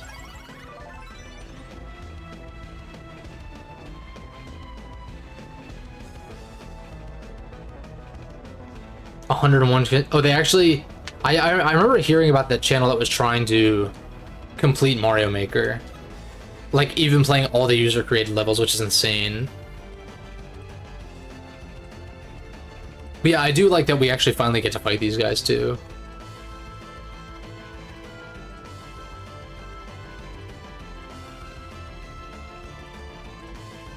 Oh, that makes sense. Okay.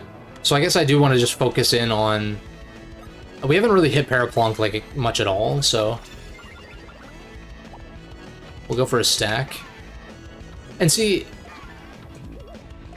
I feel like these types of enemy configurations where there's like a ton of enemies, that was almost perfect, but they incentivize experimentation with what moves you're using far more so than some of the previous games, where I feel like you kind of don't really have a reason to not just spam the most powerful thing. Whereas here, it's like you can't like, maybe there is something that I'm missing that you could just spam, but not really.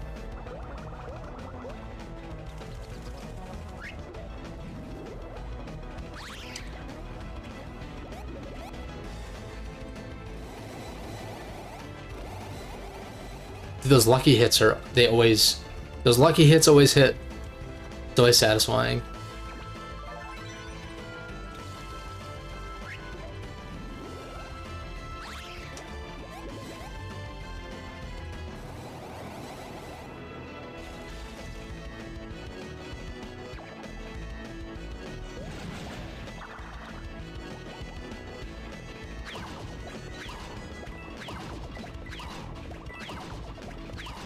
This is some Battle Network 5 shit.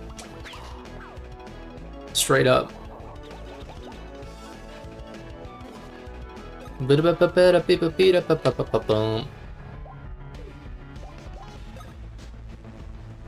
want to redeem myself on this one.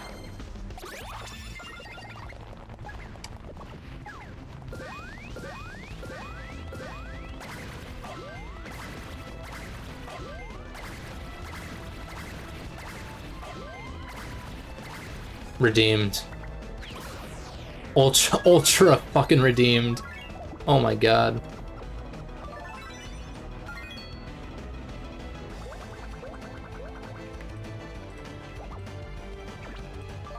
See, that's why you don't click off when someone does something badly the first time. Because they might improve. Although, I guess your mileage may vary if it's like Game Grumps or some shit. Hey, yo, why am I playing like shit all of a sudden? Yeah,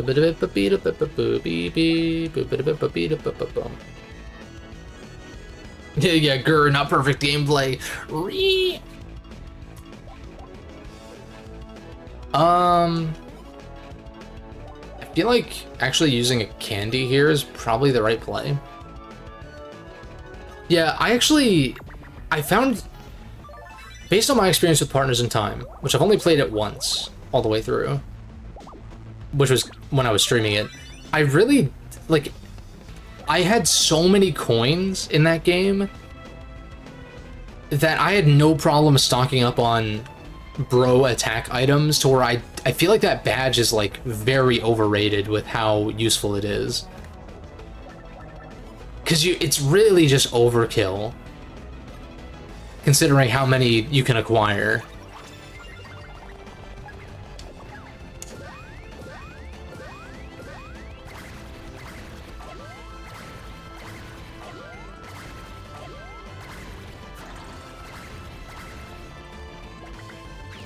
I feel like the more I play of this game, the more critical I've been of Partners in Time. It has a lot of potential, and there's a lot of stuff that I do really like about it. Like the boss fights and the shrubs and stuff like that especially, and the locations are cool too. And the distinct tone is neat. Like, there's good stuff there, but when it comes to gameplay, like mechanics and stuff, I do like the added dynamism with the babies, but I feel like gear variety and like incentive to use a variety of different attacks and stuff, like, it's just not quite there for me. So like, it's probably the worst one, at least thus far. Not bad though. It's actually quite good. I enjoyed it. I enjoyed it quite a bit, but it's got some issues. And I feel like the issues that I have with it are not usually what you hear, maybe. Because, like, I don't really have much of an issue with it being linear, with, like, a hub.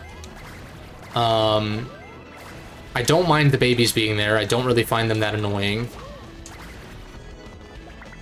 I don't know what else gets levied at Partners in Time much.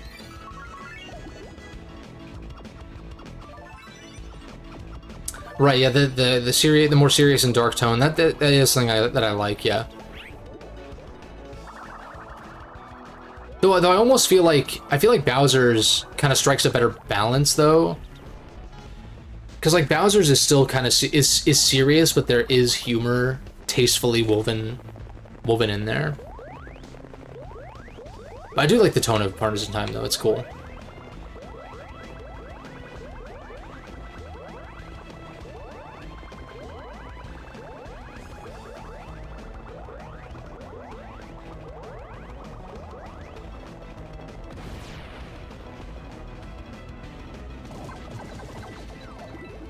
And that's all she wrote.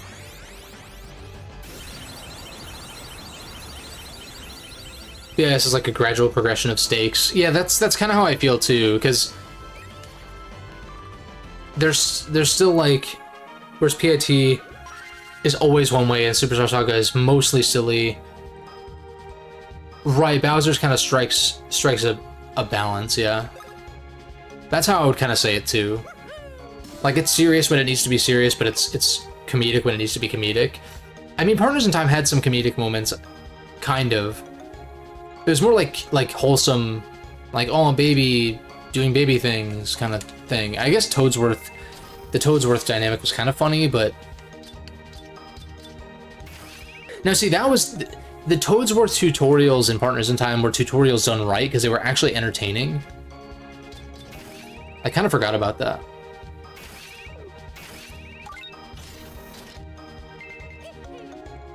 You can take Superstar Saga seriously to a degree, yeah. I would say so. Especially the further you get.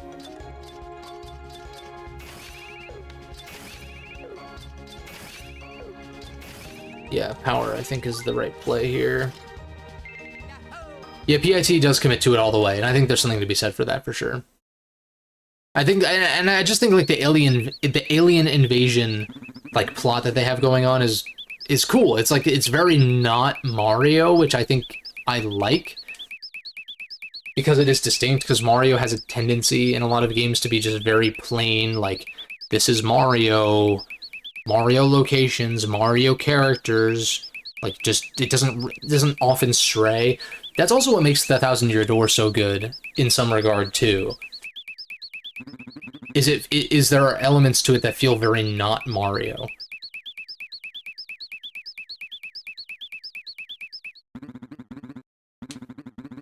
Not huge on the villains. In PIT?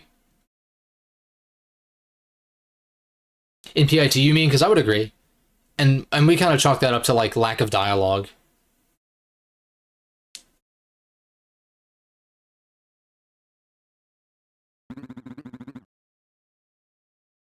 Go clean Bowser's Castle. Rip. Yeah, the Toadsworth tutorials are fun. No stream? Or no... Fuck. I can't talk. No boss next stream? Wow. Yeah, the shrubs as a whole are neat. Yeah, I do feel like the potential of the shrubs is kind of squandered somewhat. They're threatening in their own way because they just, like... They speak in these symbols, and then they just blow shit up. But... I do feel like there's some untapped potential there, probably. With maybe giving their generals some more personality or something, or... And the princess, I mean, the princess doing her little, like, let me hear you scream, and this side, put your hands up, like when she's doing that shit. And the fight against her was fucking sick. I really liked that first phase of the Princess Shroob fight. It was dope. Bowser already kidnapped the real Peach, so that's what he wished for. Yeah. Why the fuck did he... If he already has Peach, why the fuck did we do this? I guess they were trying to kill Mario and Luigi or take them out for as long as possible. Yeah, when you have the noose in the middle of Rogueport, yeah. If a leader had a personality like Kecletta and Fawful, yeah. Yeah, I would agree. It doesn't even have to be exactly like them, but just to that degree. Bowser more of a threat than they are, yeah, that's fair. The troops of the villain army and presence the best, I would agree.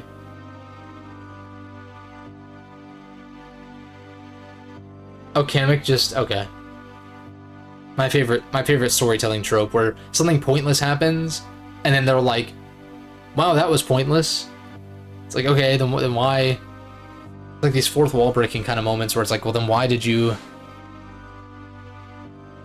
It's like, wow, this section sure was tedious and boring.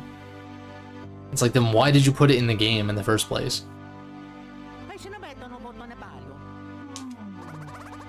Sad pillow, yeah. New game plan. Now, do we get the Darkstone to fight back against the Dreamstone's power? That would be kind of an interesting twist. It's like, we that's a Mega Man Battle Network shit. Kind of. They don't really leverage the Dark Chips in Battle Network that well, but in the main story, but yeah. It'd be cool, though. No more main villains for a bit. It's chill. Boo-ba-doo-ba-doo-bam.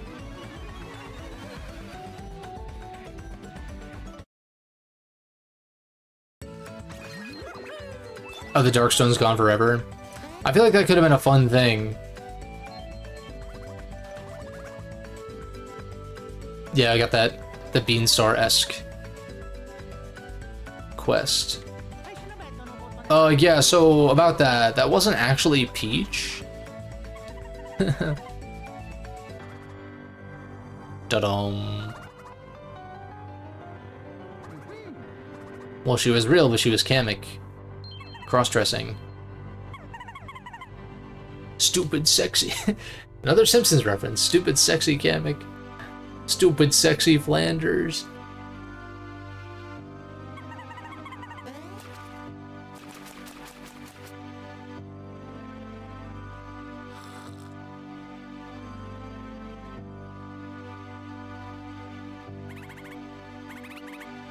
They put the wool over us horn.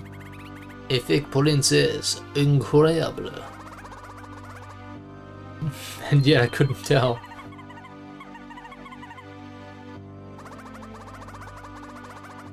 Yeah, Toadsworth feels ashamed, dude. That sucks.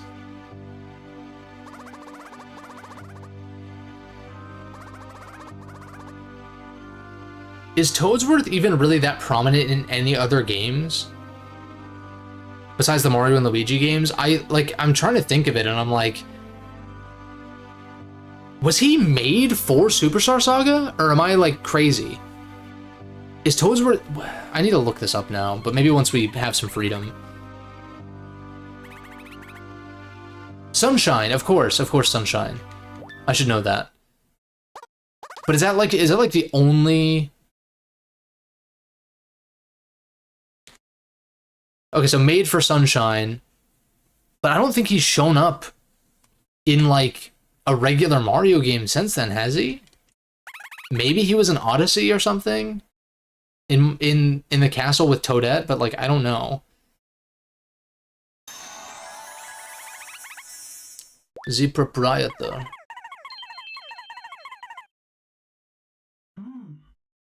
Didn't they mention that guy at like the very beginning of the game, 20 hours ago? Mario Luigi will work as well in a TV show format.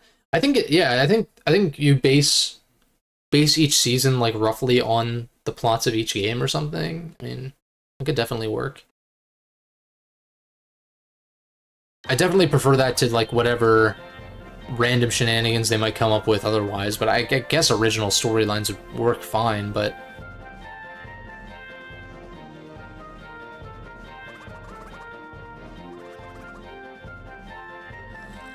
he was not in Mario Odyssey, okay. I didn't think so, but... Yeah, Dream Team is like the longest season, yeah.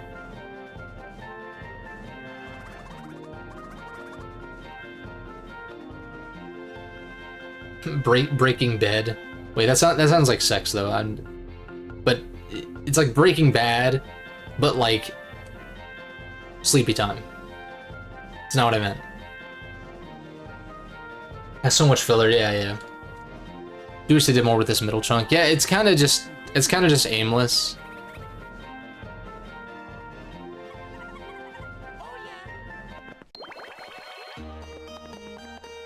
Luigi, we have to cook. That's all I can think about though, is like Breaking Bad.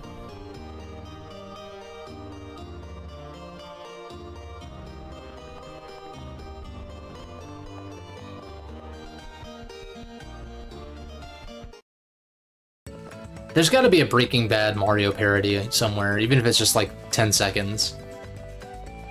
A Luigi. But instead of cooking meth, they're cooking spaghetti. And so it's like, a Luigi, we have to cook. The princess is gonna be here any minute. But they're still wearing hazmat suits for like no reason. They don't want to get the sauce on their overalls because they only have one pair.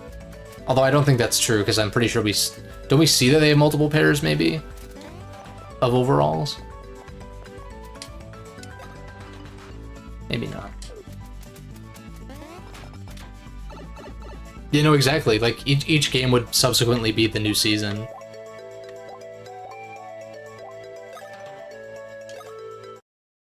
We've got to bake. Yeah, maybe that's a better way to put it.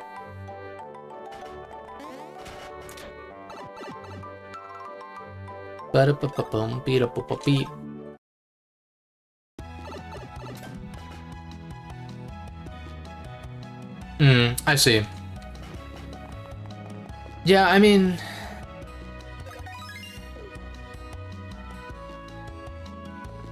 I don't mind this game being a little longer because the previous ones have been pretty concise. Relatively. Oh, wait a second. I want to go back to, we've already gone kind of long. I kind of want to check Wakeport for those attack pieces though, because I can't believe that I am not able to get those already.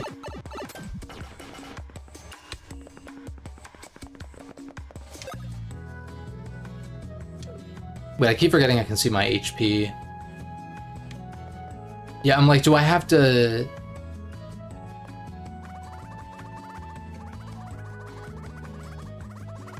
Is the gift always a taunt ball, or is it...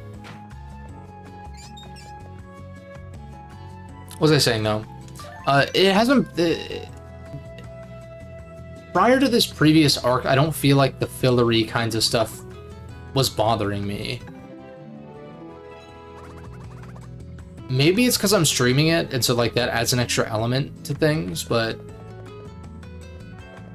otherwise I'd probably just throw a podcast on in the background if I was playing this off stream.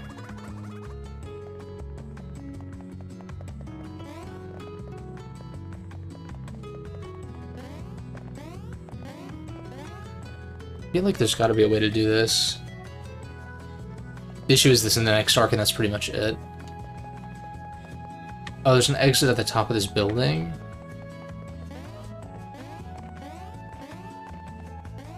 Can I do anything about that? There's a pipe up top. So I guess there's a green pipe that takes me. Oh, because they're gonna ask me to like go around. I guess that makes sense. We should probably just pick this up next time anyhow. Yeah, that's a good point. That's a good point. Oh, I'll take the pipe. No, that's not what I did. That's not what I did. Yeah, I guess if we're gonna be exploring and scouring all over the place, yeah, we can do one more story cutscene, that's fine. Get our mission for next time.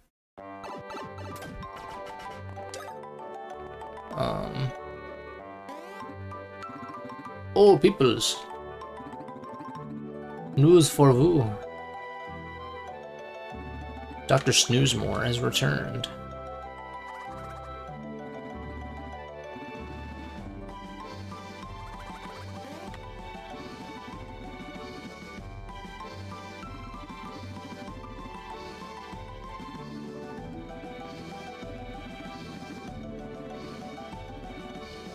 Why is he still talking? The fuck? The story comes to a screeching halt, yeah. When the beach was already so slow.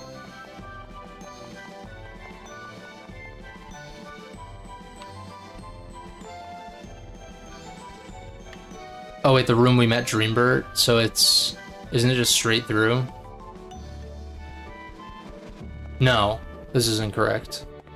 Voice key, incorrect.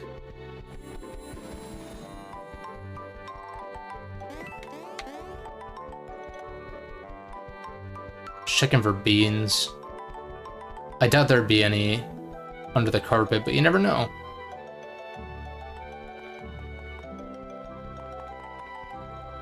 Yeah, the woods seem cool. Oh, this is where we do rematches, I guess.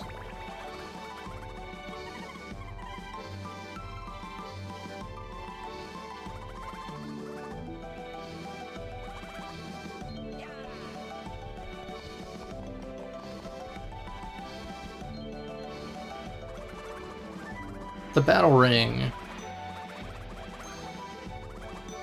No. Good to know this is here, though.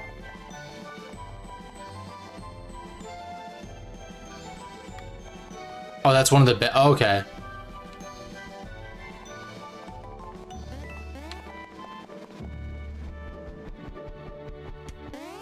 High jump or whatever.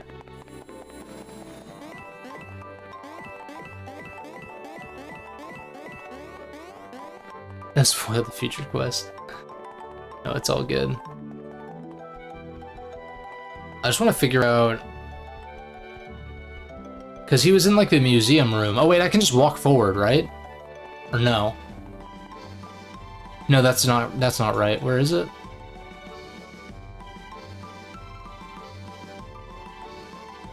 What damn room is it in? Oh, it's over here, I think.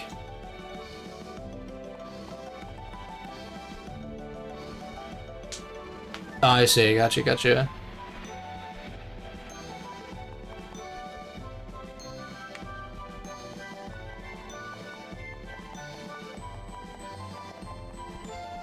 He was saying the shortcut was through here, so... Oh, we also get a souvenir thing.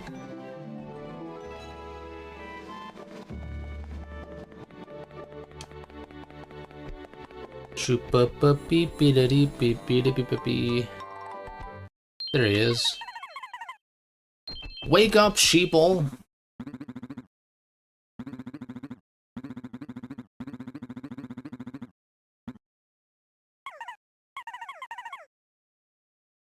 Ha! Yeah! Sleep also researches me, that's funny. Hmm? Hmm?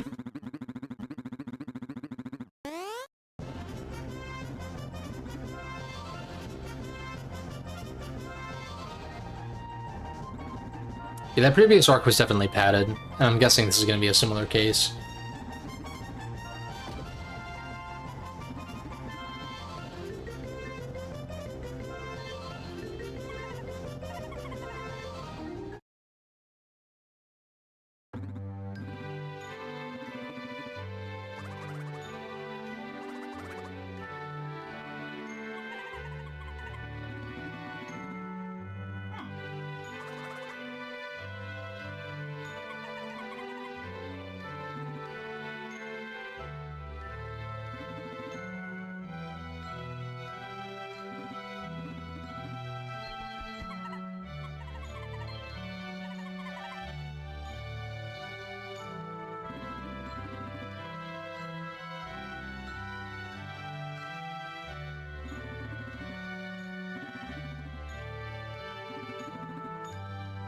Okay. He's around. In the dream world, if you can find him and convince him of your need.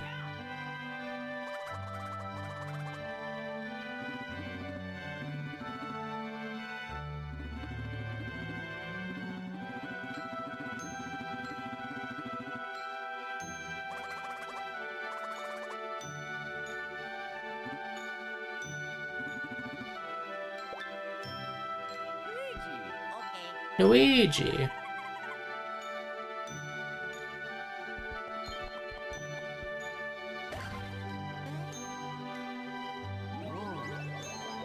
Yeah, exactly. At least we know the next objective.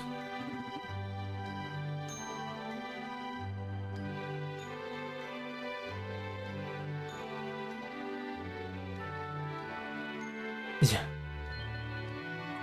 Assemble the dream bed to meet the dream god. Luigi arc is really mostly seen in giant battles in the woods onwards. Okay. Okay. I'm looking forward to the woods, I gotta say. I think aesthetically it's gonna be my vibe as well.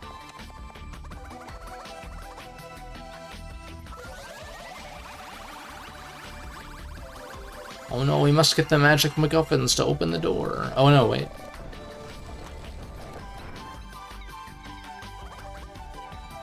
Yes, theme does slap.